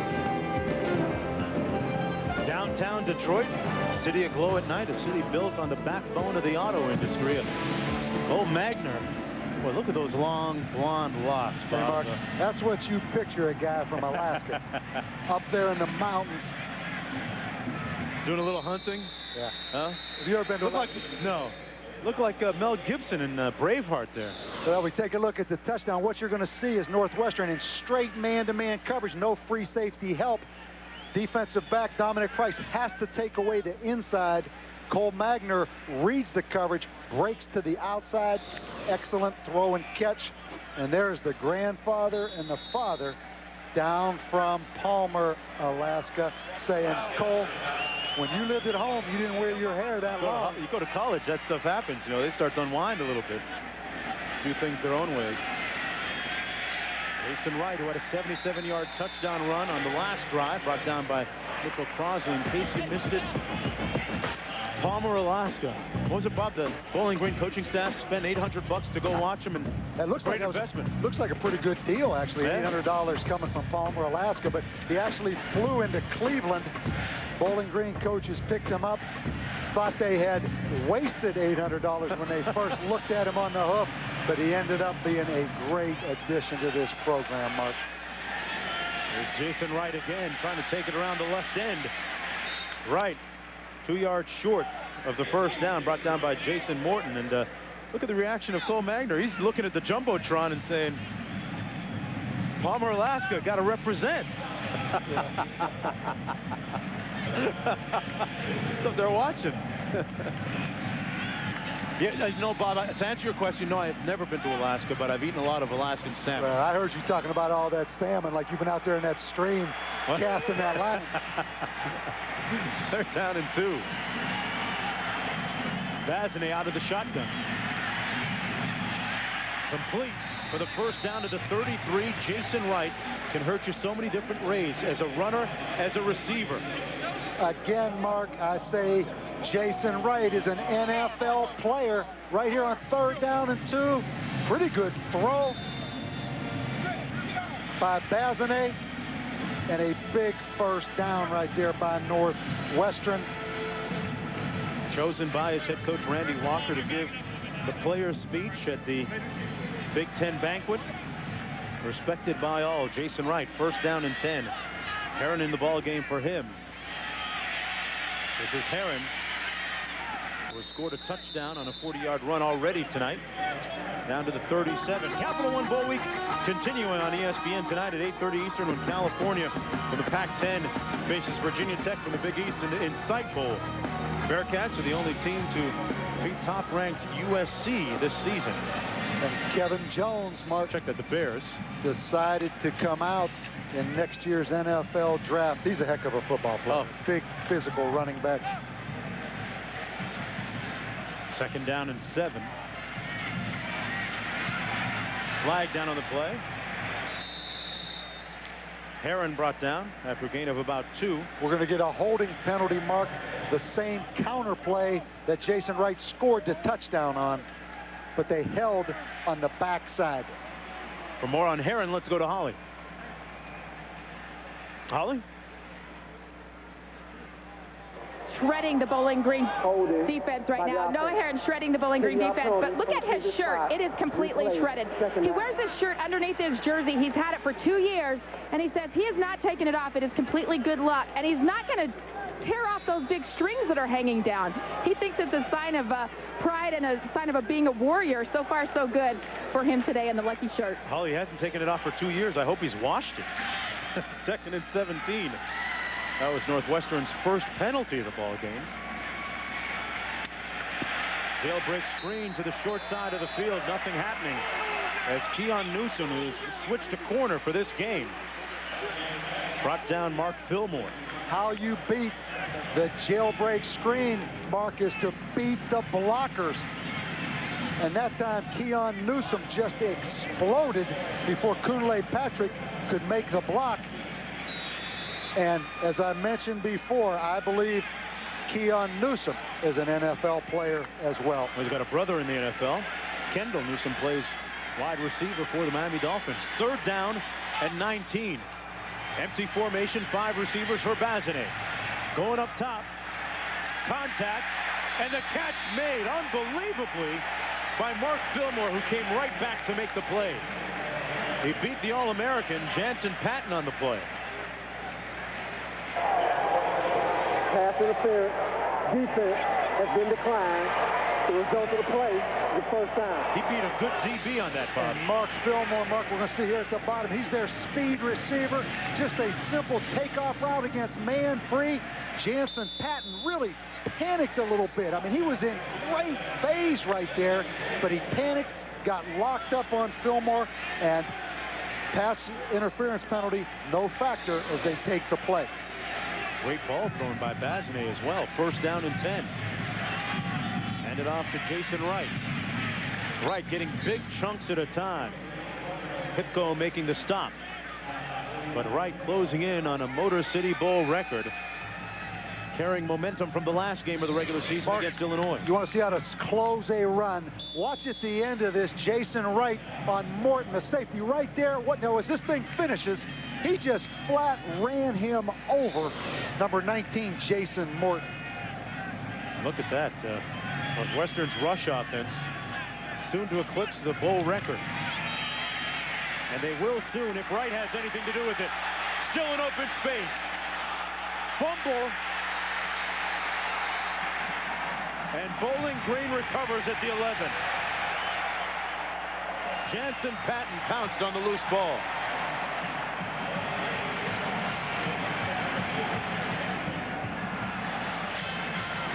Mark, he does not fumble the football very often. In fact, he had an unbelievable streak of no fumbles per carry going into the Purdue game. But right here on the tailback counter again, he creases them north and south. Right there, Keon Newsom comes in and does an excellent job of stripping that football, and Jason Patton, number 2, gets the recovery. And Josh Harris going to try and capitalize on that turnover with the ball when we come back. Welcome back, everyone, to the 7th edition of the Motor City Bowl. Northwestern with a 3-point lead over Bowling Green. First down and 10 now for the Falcons on their own 11-yard line after the fumble by Jason Wright. Turnover is a big part of the storyline in this game so far.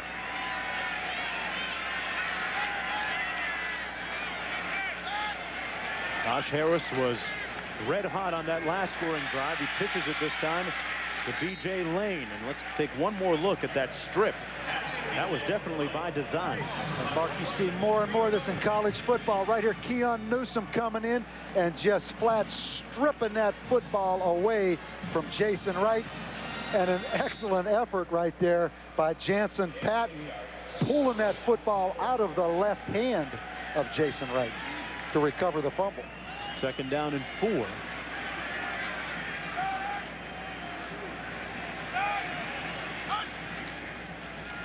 Harris on a predetermined run keeps it himself. He's going to be right near the first down marker where he's tackled by Luis Castillo. We approach 4 minutes to go now in the third period. Bowling Green coming in 10-3 overall. Champions of the Western Division in the MAC Conference.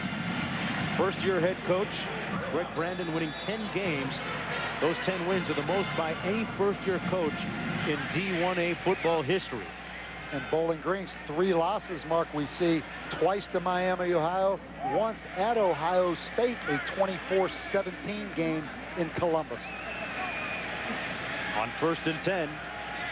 That time Harris brought down hard by Clark at the 15-yard line. Colby Clark, normally a defensive tackle. They move him to defensive end for this game, and he just ragdolls Josh Harris at the end on the option. Loss of about 5 on the play. Second down and 15.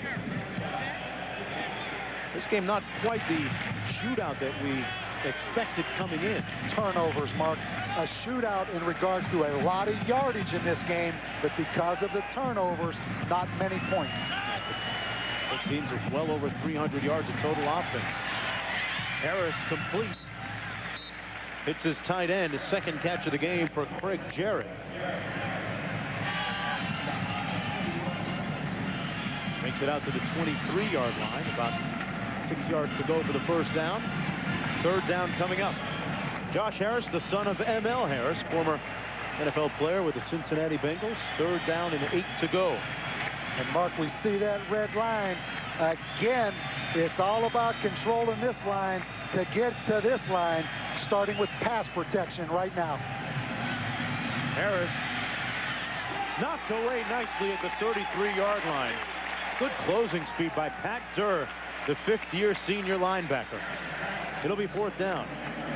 And you needed a great play on the ball by Pat Durr because the pass protection here against the three-man rush, excellent pass protection.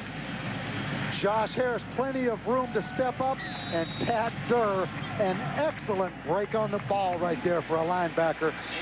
And with that visor, Mark, you'll wonder how he can even see the football. Look a little like Darth Vader with that thing on. He's trying for the third punt of the day for him. 2:21 to go in the third quarter.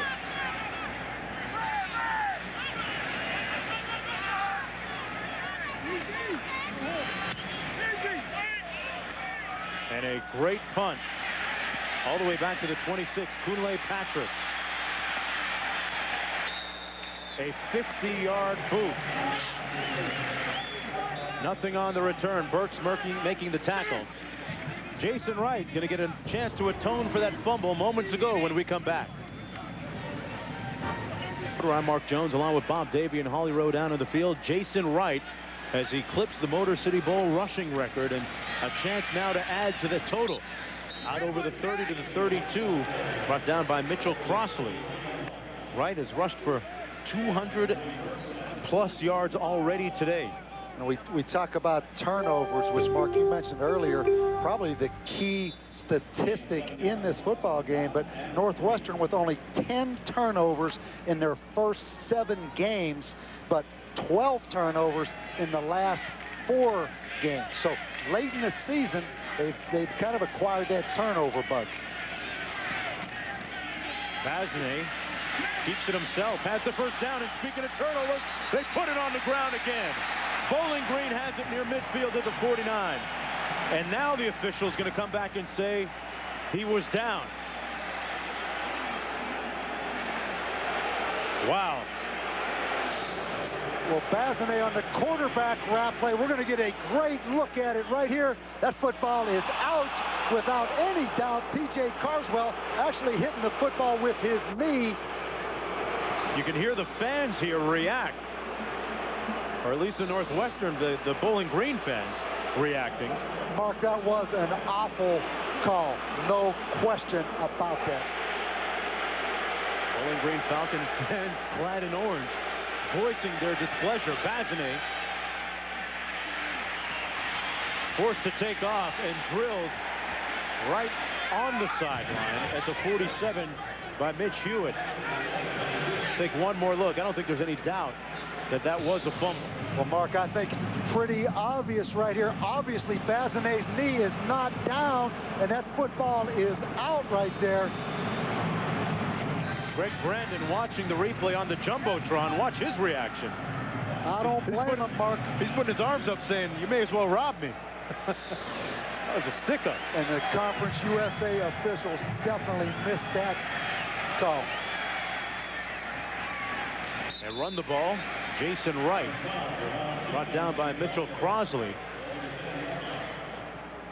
Adding to that total.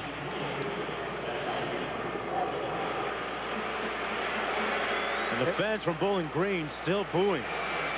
That's okay if the fans boo, Mark, but it's important that these guys right here forget about that fumble. That fumble is over. Worry about this 3rd down and 2 right here. Bowling Green spent 7 weeks ranked in the national polls. Looking to get back there with a win here. 3rd down and 2. Right, rocked at the 49 by Mitch Hewitt.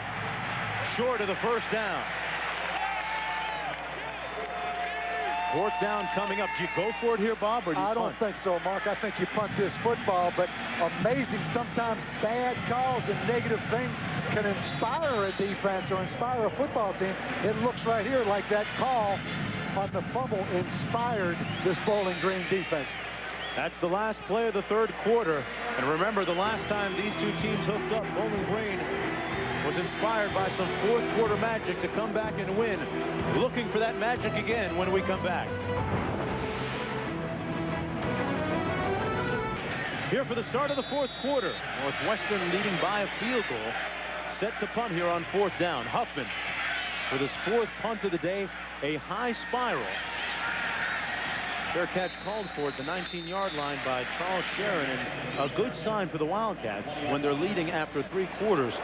Randy Walker's team has enjoyed a lot of success, 17-2 with Northwestern. That is a remarkable statistic right there for Randy Walker. But one of those losses was against Bowling Green, one of those 2.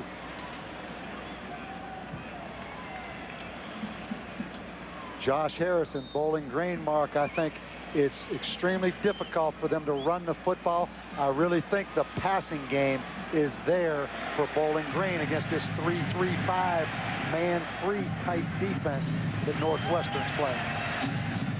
Harris started to play lights out on the last drive. Flushed out of the pocket, brought down from behind with a forearm from Pat Durr. Made it out to the 26-yard line, got about 6 on the play. Well, there's no doubt that Josh Harris is unofficially, but in my mind officially, Bowling Green's tailback.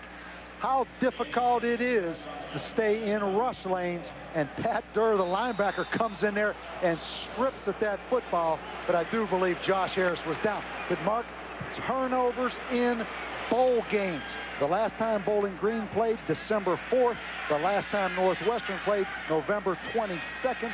You cannot scrimmage a lot in bowl preparation, and you see because of that a hard time protecting that football. Pass complete out to the 34, and James Hawkins with his 2nd catch of the game. Let's take a look at our ESPN game track. The young man from Diamond Bar, California, has played like a 24-karat diamond. Jason Wright has set a bowl game record. There have been a total of 5 turnovers in this ball game. And maybe the most controversial was one that wasn't ruled a turnover. Bassinet fumbling. It was ruled by the officials that he was down. The replay clearly showing that he was not. 1st down and 10 for Harris at the 34 for Bowling Green. Going up top. And almost intercepted by Marvin Ward.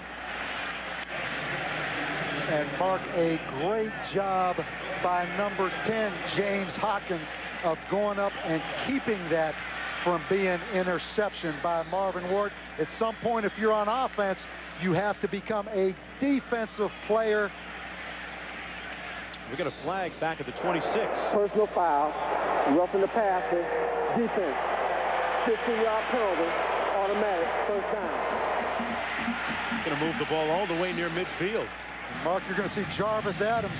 Wait a second. Lauren Howard comes in there late and pulls Josh Harris to the ground. Lauren, that wasn't very smart.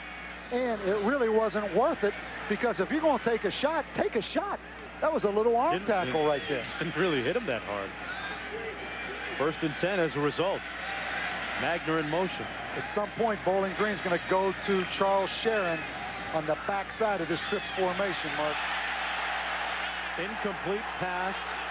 No flag on the play. There was a lot of contact between Hawkins and Ward, and man, Greg Brandon is going to pop his neck string. We're going to look. Well, we get a chance to see Josh Harris point that finger, and Greg Brandon go after that Conference USA official. But here's what he saw right here. He's mugging him right there. Marvin Ward, number 31, on number 10, James Hawkins. And you got these fans at Ford Field in these orange shirts, Mark. They're upset, and they should be. To no avail, though, on 2nd and 10 now. Magner underneath made the catch. Falls forward to the 47-yard line where John Pickens makes the stop. It'll be 3rd down.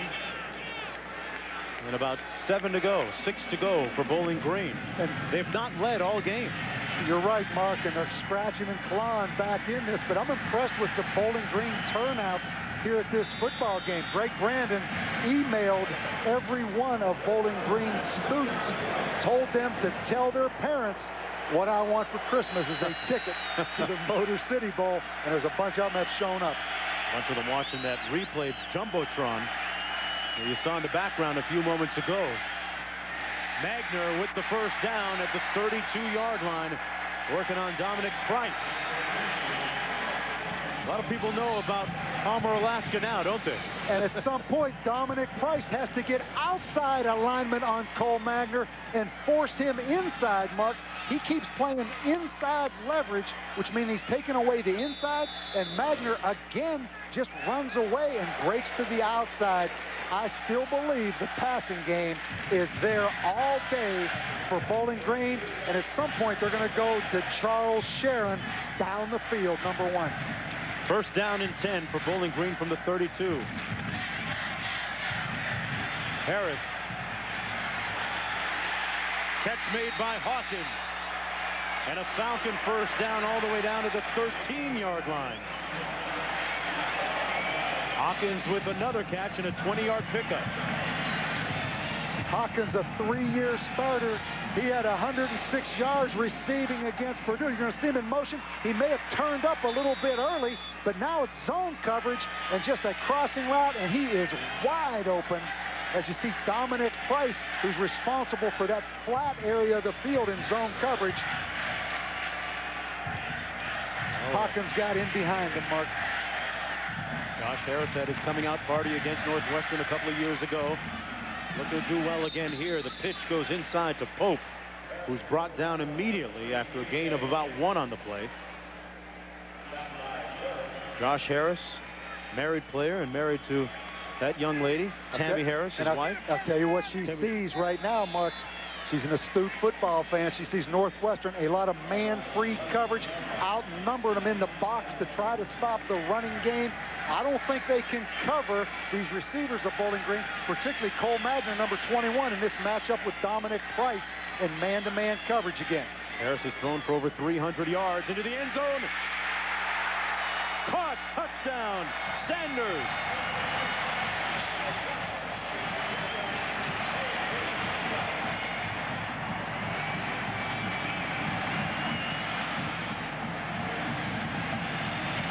Well, we asked the question, is Josh Harris accurate enough in the short to mid-range passing game, Mark? I think he's answering that here in the 2nd half of this football game. It's money time, and Josh Harris has responded here in the 2nd half.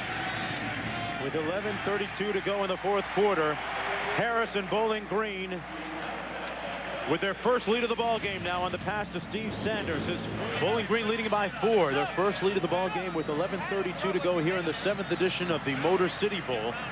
Josh Harris 6 of 7 on that last drive. Here's the kick. Right. Jason Wright on the return. Wright got the right stuff. Jason Wright at the 5. Jelani Jordan made a touchdown-saving stop. Hey, Mark, we've got some bad info when you say this guy's 4'6". He plays faster than 4'6", and you have to love that he doesn't do a bunch of shake and bake. Right there, he just runs through the tackle. Keon Newsom downfield forces him back inside. Number 27, Jelani Jordan, gets him on the field. This guy is a football player, Mark.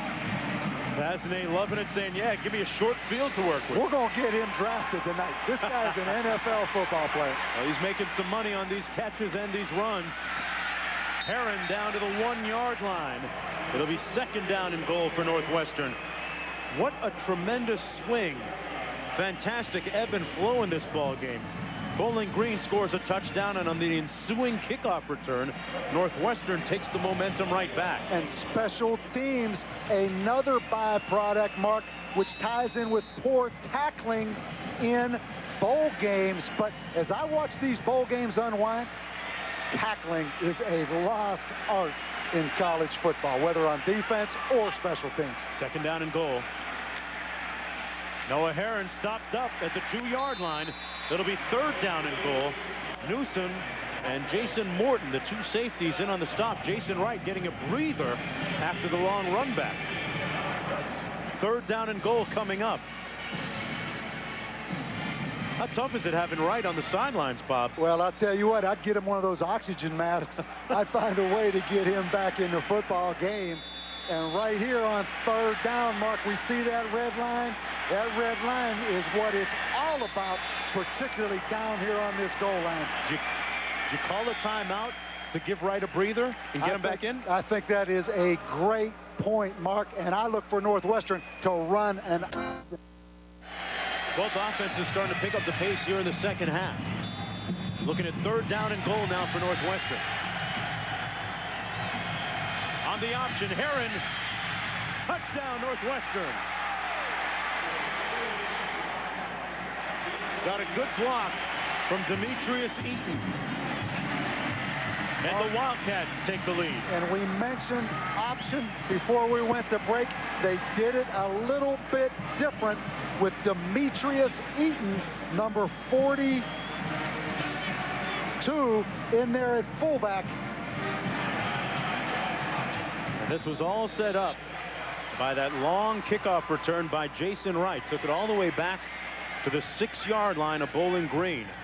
Herron with his 2nd touchdown run of the game, and the Wildcats leading by a field goal with 10:01 to go in the 4th quarter. This battle between the Big Ten and the Mid-American Conference. And Northwestern doesn't really have a fullback, so right here, Demetrius, Eaton is a linebacker, and you're going to watch him with the lead block right here out on the perimeter on number 19, Jason Morton. Bob, he just swallowed him up with that block, and a couple of roommates celebrating, Wright and Herron. 2 guys competing for the same job, but getting along and making it work. Great show of team chemistry and everybody buying into the team concept. Well, running back Kevin Jones will lead Virginia Tech as they face a Pac-10 team for the first time. Following us, coming up next, it's the Insight Bowl between California and Virginia Tech. It's part of Capital One Bowl Week on ESPN and ESPN2, the Insight Bowl. Can only hope that it's as exciting as this game. A lot of points, you think? A lot of yards in these bowl games, Mark. Hey, there's a lot of defensive coordinators, Bob, not sleeping too well at night. That's a tough job anymore, the way teams are spreading the field.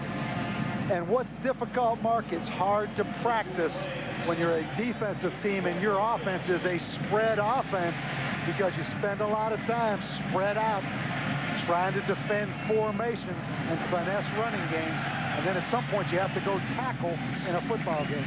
Well, you get a sneaky feeling that Josh Harris and the offense will be up to the challenge. Here's Lane on the return. Lane out of bounds just beyond the 30. And speaking of Harris, here's the other half. Tammy with Holland. Well, I'm here with Tammy, who was a 5-time Big Ten champion, a 3-time All-American. What advice have you given Josh about mentally being tough in a situation like this?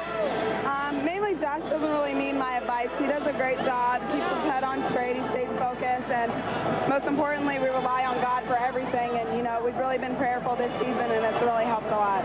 Tell me a little bit what it was like when he was out throwing into a net hour after hour this summer to get ready for this season. I missed him a lot this summer. He was gone a lot, putting in extra work, but not only the net, but his receivers were out there with him all summer long, getting in extra reps and getting in some extra work together, and it's really helped because the team has been phenomenal this year. All right, thanks for your time, guys. That's Tammy Harris. All right, Holly, and Magner with the reception now beyond the 40 to the 41. I bet you Tammy could probably run a couple of out patterns for him and help him practice a little bit, Bob, huh? She's a former track athlete. I mean, come on. I'll tell you what, that's some great genetics. I know they're just married, but you kind of think about that firstborn down the road. And no doubt. But right now, Mark, I think Cole Magner, number 21, Northwestern is going to have to defend him from outside in. Number 21 is eating them up right now, breaking away from coverage to the outside. They're going to have to funnel him inside a little bit. Magner in motion to the top of your screen. Harris on the rollout. And they strung it out well, brought him down at the 37-yard line to McGarrigle. The leading tackler for that Wildcat defense. Under 9 minutes to go now in the game. See Josh Harris rolling to his left right there. Luis Castillo hit pressure in the backfield, and Tim McGarrigle. This is one of the toughest players Northwestern has ever had. These coaches love him, Mark, as we look at this big third down right here. You better cover Cole Magner on the option route, breaking to the outside. That red line showing the line of scrimmage on third down. Complete for the first down at the 47-yard line to Steve Sanders. And the Falcons looking for a late hit and a personal foul. Won't get it, though. It's a first down. I'm surprised they didn't get it right there. Obviously, it looked like the whistle had blown because the play had stopped. We look at number 12, Steve Sanders right here. He's down, his knee's down. And then he's just thrown to the ground right there by number 51, John Pickens. That's a 15-yard penalty. You notice Sanders saw who it was. It was a big linebacker. He kind of backed off a little bit. First down and 10. Magner in motion to the bottom of your screen. They hand it off to Pope. And Pope is brought down immediately by John Pickens. Northwestern out of the Big Ten, but coming into this game as the underdog, 6-6 overall. They turned their season around after defeating Indiana in overtime. Randy Walker, their head coach, said that things just started to click. We started to quote-unquote get it, and we were the beneficiaries of some great senior leadership. 9 seniors in all playing in their last game here for Northwestern. Second down and 10. Underneath, complete. Boy, Harris just picking them apart underneath. Sharon making the catch that time. Josh Harris started off a little shaky to begin the game. Had an interception. Actually had a couple in the first half. But since that time has started to look much better here. Magner with the touchdown catch.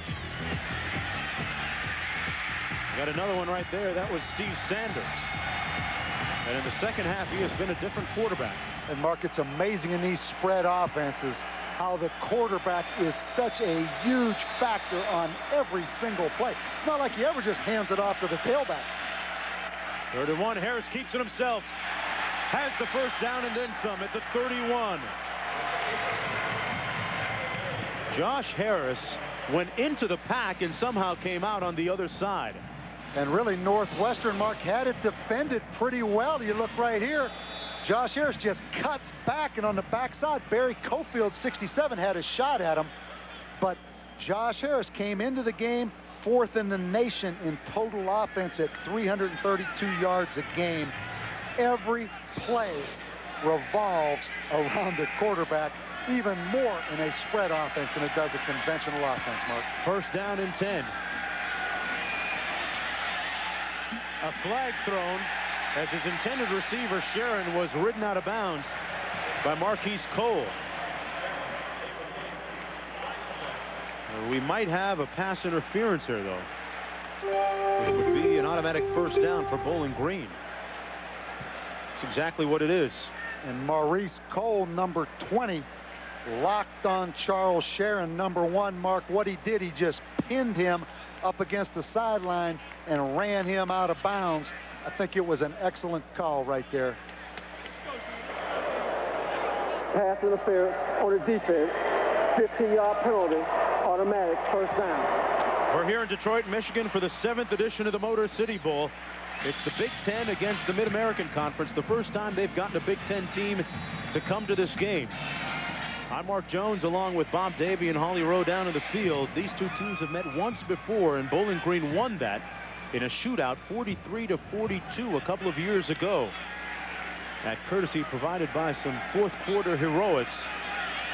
And quarterback Josh Harris, first down and 10. Ball at the 16. Pope brought down immediately. Wouldn't be surprised to see these two teams go over 1,000 yards combined for the game, Bob. Mark, you're right. And if it wasn't for the turnovers, this would be a tremendously high-scoring football game. We look how close and balanced these two offenses are, but you notice the tailback in this football game for Bowling Green, not much of a factor. It's all about Josh Harris either running the football or throwing the football. Northwestern's taking the tailback out of the game for Bowling Green. On second down and 10. We're going to get man-to-man blitz coverage right here, Mark. Harris underneath again, has a man. It'll be first down and goal. McGrady with the catch. Boy, Josh Harris showing a lot of touch on those intermediate passes. McGrady, you're going to see him come across the field against man-to-man coverage. Northwestern turned him loose that time. And right now, Northwestern really struggling, Mark, with this Bowling Green passing game. Just kind of nickel and diming them to death, Bob. First down and goal. Harris has completed 36 passes, a bowl record.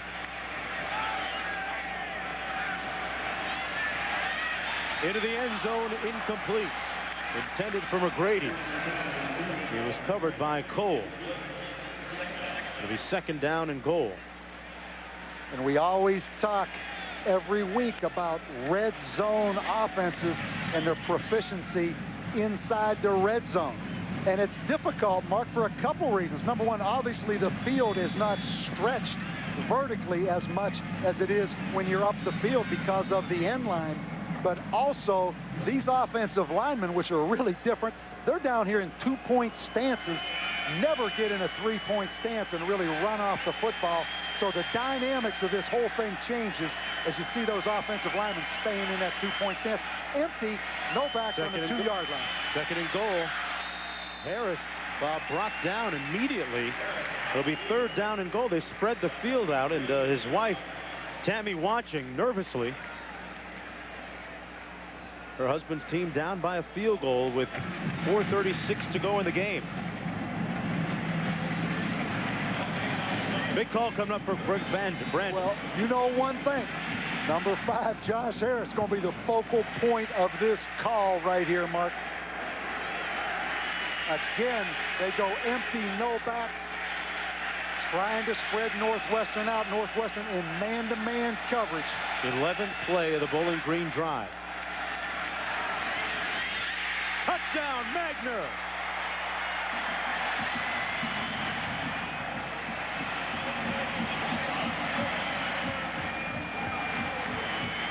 Josh Harris does it again. And again, force Cole Magner inside. He keeps running away from defenders. Here they have him matched up on the linebacker right here again, Mark. I'm inside leverage. He just keeps breaking away, and you're going to see an excellent catch right there. That time locked up on Braden Jones, but you better funnel him in. He's killing you running to the sideline. Bowling Green up 4, 28-24. Josh Harris does it again, and just call Cole Magner 7-11 because he is open all day long. His second touchdown catch of the game, and the Falcons out of the Mid-American Conference making a statement. Tammy Harris loves SPN's exclusive presentation of the 2003 Motor City Bowl. Brought to you by Capital One. What's in your wallet? By Singular, the wireless company that fits you best. And by Sonic. It's not just good, it's Sonic good. Back in the city of Detroit, built on the backbone of the automotive industry, a couple of teams right now firing on all cylinders. The offense is kicking in. 4-point lead for Bowling Green, and the last 2 drives have resulted in touchdown scores. And Mark kicked this football away from number 18, Jason Wright, and they do. And they squib it down to the 17. That's Noah Herron. Why would you kick it away from Jason Wright? Well, why not? He's run the ball well. He set a bowl record with over 200 yards rushing, including a 77-yard bolt into the end zone early in the second half. That set the tone in the third quarter. He has a total of 237 yards on the ground, and this kickoff return on the last offensive sequence, which led to a touchdown, took it all the way back to the 5. First down and 10. On the jailbreak screen, Kunle Patrick makes the catch and is brought down immediately by Reynolds. And Mark, we look at Jason Wright's numbers. Let me make this point. People say there's too many bowl games. I disagree. If there was a playoff system, people wouldn't have the chance across this country to see number 18, Jason Wright. It's all about people getting a chance to see great players. I don't care if he plays on a 6-6 football team. This is a heck of a football player that people across the country ought to enjoy watching. I feel you on that. Here's Herron over the 20, brought down at the 23-yard line by Reynolds again. You talk about Northwestern and the fact that they're 6-6, Bob, but 5 of the 6 losses of theirs this year were against teams in the top 25. It's definitely a mitigating circumstance. Exactly, Mark, and they beat Wisconsin, Penn State, and Illinois late in the football season. But you know what? Right now, if they're going to win a 7th game, Brett Bazinet has to make a play in the passing game. They cannot run the football here on 3rd and 10. He's got to throw it, and they've got to catch it right here, and they've struggled. The red line, the line of scrimmage on 3rd down. Bazinet sacked back at the 9-yard line by Keon Newsom.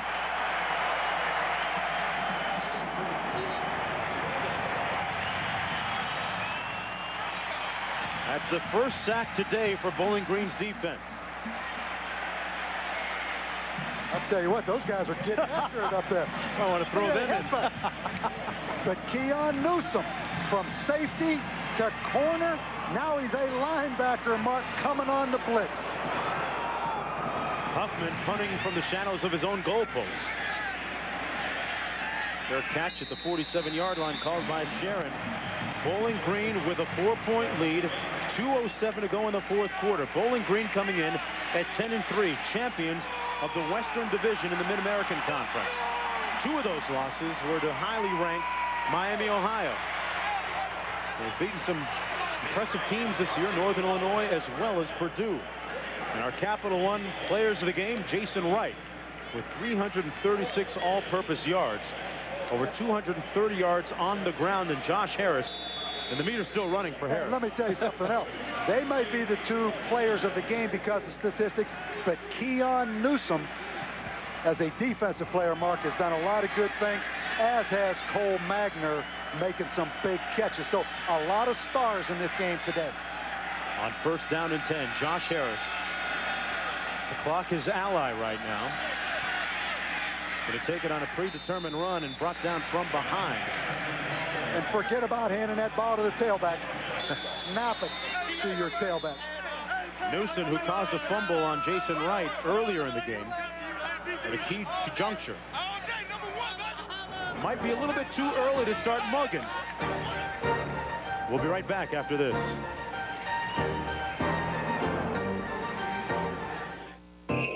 Washington State looks to head coach of Bowling Green, trying to build upon the success laid down by Urban Meyer, the former head coach of Bowling Green. 2nd down and 10. Falcons with a 4-point lead. And it looks different in the shotgun late in the game, trying to run the clock out, but that's what they do. Harris keeps it himself, stopped up again by Castillo. And it'll be 3rd down. Clock working against Northwestern. We got a timeout on the field, and time to tell you about a little more football coming up, NFL style. Double coverage weekend starting tomorrow with Donovan McNabb and the Philadelphia Eagles looking to win the NFC East when they visit the Redskins Sunday. Jamal Lewis will try and surpass Eric Dickerson's single-season rushing record. Needs 154 yards against the Steelers. Both games also available in high definition on ESPN HD. Well, time winding down. Northwestern out of timeouts, Bob, and trailing by 4 points. Got to get the ball back. Got to score. What do you do? Well, first of all, if you're Bowling Green, run the football right here. Northwestern with no timeouts. It'll take it down to about a minute left in the football game. Then you punt it and you play defense. It's a 4-point game. If you're Northwestern, you have no choice. I mean, you come up and you play everybody in the box. You try to defend Josh Harris running the football right here. I doubt very much that Greg Brandon will throw the football, particularly after watching that Hawaii-Houston game last night when June Jones threw it late in the game. Sheridan Hawaii Bowl, quite the shootout. But Mark, let's give credit to this Motor City Bowl. 51,000 people here today. Really impressed with the turnout. Also impressed with this facility here at Ford Field. This has been an outstanding football game. This is a bowl game strictly on the way up right now. 3rd down and 8. The Bowling Green program on the way up as well. Harris converts on 3rd down at the 21 to Sanders. And that is a dagger to the heart of Northwestern. Great touch pass by employee number 5, Josh Harris. And Mark, one last time we see right here, man-to-man coverage. The defensive back playing inside technique, and the receiver is going to run away from him to the corner, and a poor job right there by Dominic Price.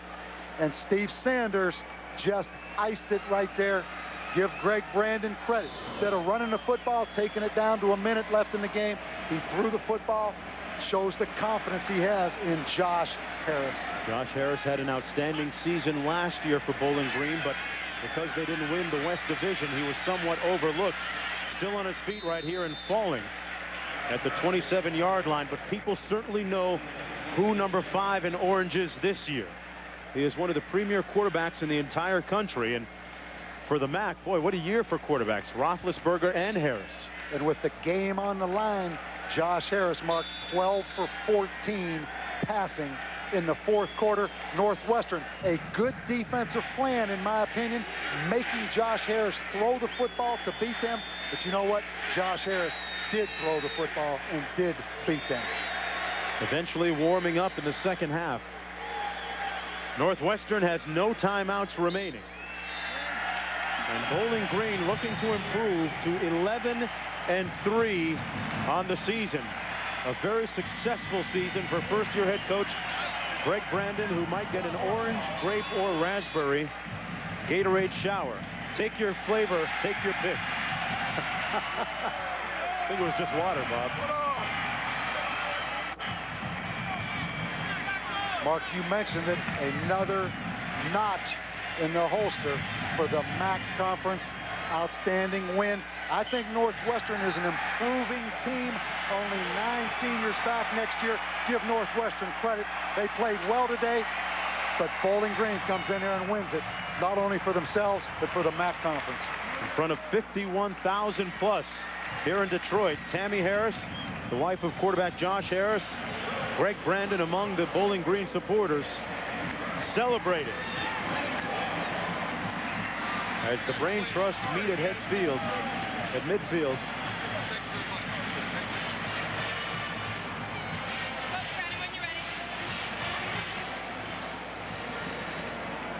Wright had an outstanding game, and Holly Rowe is standing by with the winning coach, Coach Brandon. Coach, you said your team deserved to be in this game. What does this win prove? Well, it proves we deserve to be in this game because we can play with the big boys. You know, we beat Purdue, we beat Northwestern, we took Ohio State to the wire. We had a great season, and I'm so proud of my seniors in this football team. They fought to the end and won this game. What were you thinking when you entered the 4th quarter behind? That we had to catch up. I mean, we never, there was any doubt. No doubt creeps in. It was who believed the longest that was going to win this game, and we believed the longest. What did Josh Harris do today that made him even more special? Everything that he always does. just made plays left and right, ran the offense, improvised, and, you know, he's a great player, and we're going to miss him. He's a great player, a great human being, too. All right, thanks very much. Congratulations. All right, Holly. I'm trying to find Josh. And a successful season it was for Bowling Green, and another quarterback has a fantastic game in the postseason, in the bowl season. We've seen so many of them. Roethlisberger, a game we did, Bob, in the GMAC Bowl, threw for 376 yards, 4 touchdowns. Timmy Chang in the Sheridan Hawaii Bowl last night, 5 touchdowns. And Josh Harris among that elite list with 3 touchdowns and almost 400 yards passing today, and over 400 yards of total offense for the Bowling Green Falcons, the victorious team. And Mark, to put it in perspective, both these teams, it's a long season. They start August 5th with preseason practice. Neither team really goes home for the summer, so they don't get a break. This has been a heck of a year for both these teams. Both teams ought to be proud of this effort. And Holly's standing by with our star of the game. Josh, what changed in the second half that allowed your offense to get rolling? I think that we just kind of settled down and, you know, stayed patient and kept believing in the offense. You know, our defense played an awesome game, you know, gave up some big plays, but when it came down to it, they saved us and gave us some time. And, you know, we got a great coaching staff and we figured things out. As much as Northwestern was able to run the ball, it didn't seem like your sideline ever had a sense of panic. How were you able to stay so calm? Because we're a good football team, you know, and good football teams stay poised in pressure situations. You're going to have adversity strike in every game, and the team that handles it the best is the team that's going to win. When Northwestern took away your running game, you were forced to sit back and pass. How were you able to get that done? You know, a great job by the guys up front, you know, protecting those big, strong guys for Northwestern. You know, they're not easy guys to block, you know, but we got guys that we believe in ourselves and we believe in this system, and, you know, we just were able to make the plays. What does this win say about Bowling Green and the MAC? I mean, I hope that it says a lot. I hope that it says that the MAC is able to compete. I hope that it says that Bowling Green is a great football team. I hope that it means that in the future the MAC will get more bowl games. All right, congratulations and thanks very much. Mark? Thank you very much. All right, thanks a lot, Holly. 4 years ago, Josh Harris came to the door. The coaches demanded adamantly that he play quarterback and nothing else. He played running back for the first few games, and then quarterback the final game of his freshman season, and has been onward and upward ever since. Coming up next, it's the Inside Bowl as Virginia Tech takes on California. There's been a presentation of ESPN, the worldwide leader in sports. For more, log on to ESPN.com. For the gang, I'm Mark Jones. Right now, let's go back to Reese in the studio. Okay, Mark, and we will get you out to the desert for Virginia Tech in California in just a little bit. Trev Alberts, Mark May here with me. And guys, you know, in this bowl season so far, the 6 previous winners in bowl games, it averaged 392 yards passing. Bowling Green just about hit the number at 386. It's been all about offense. And Josh Harris, I don't know how you can say enough things about him as a quarterback. And so many times you see quarterbacks have the ability to sit back in the pocket, read defenses, and deliver. I don't know, Mark, that I've ever seen a guy who has the ability to move outside the pocket, running to his left, throwing across his body. Unbelievable.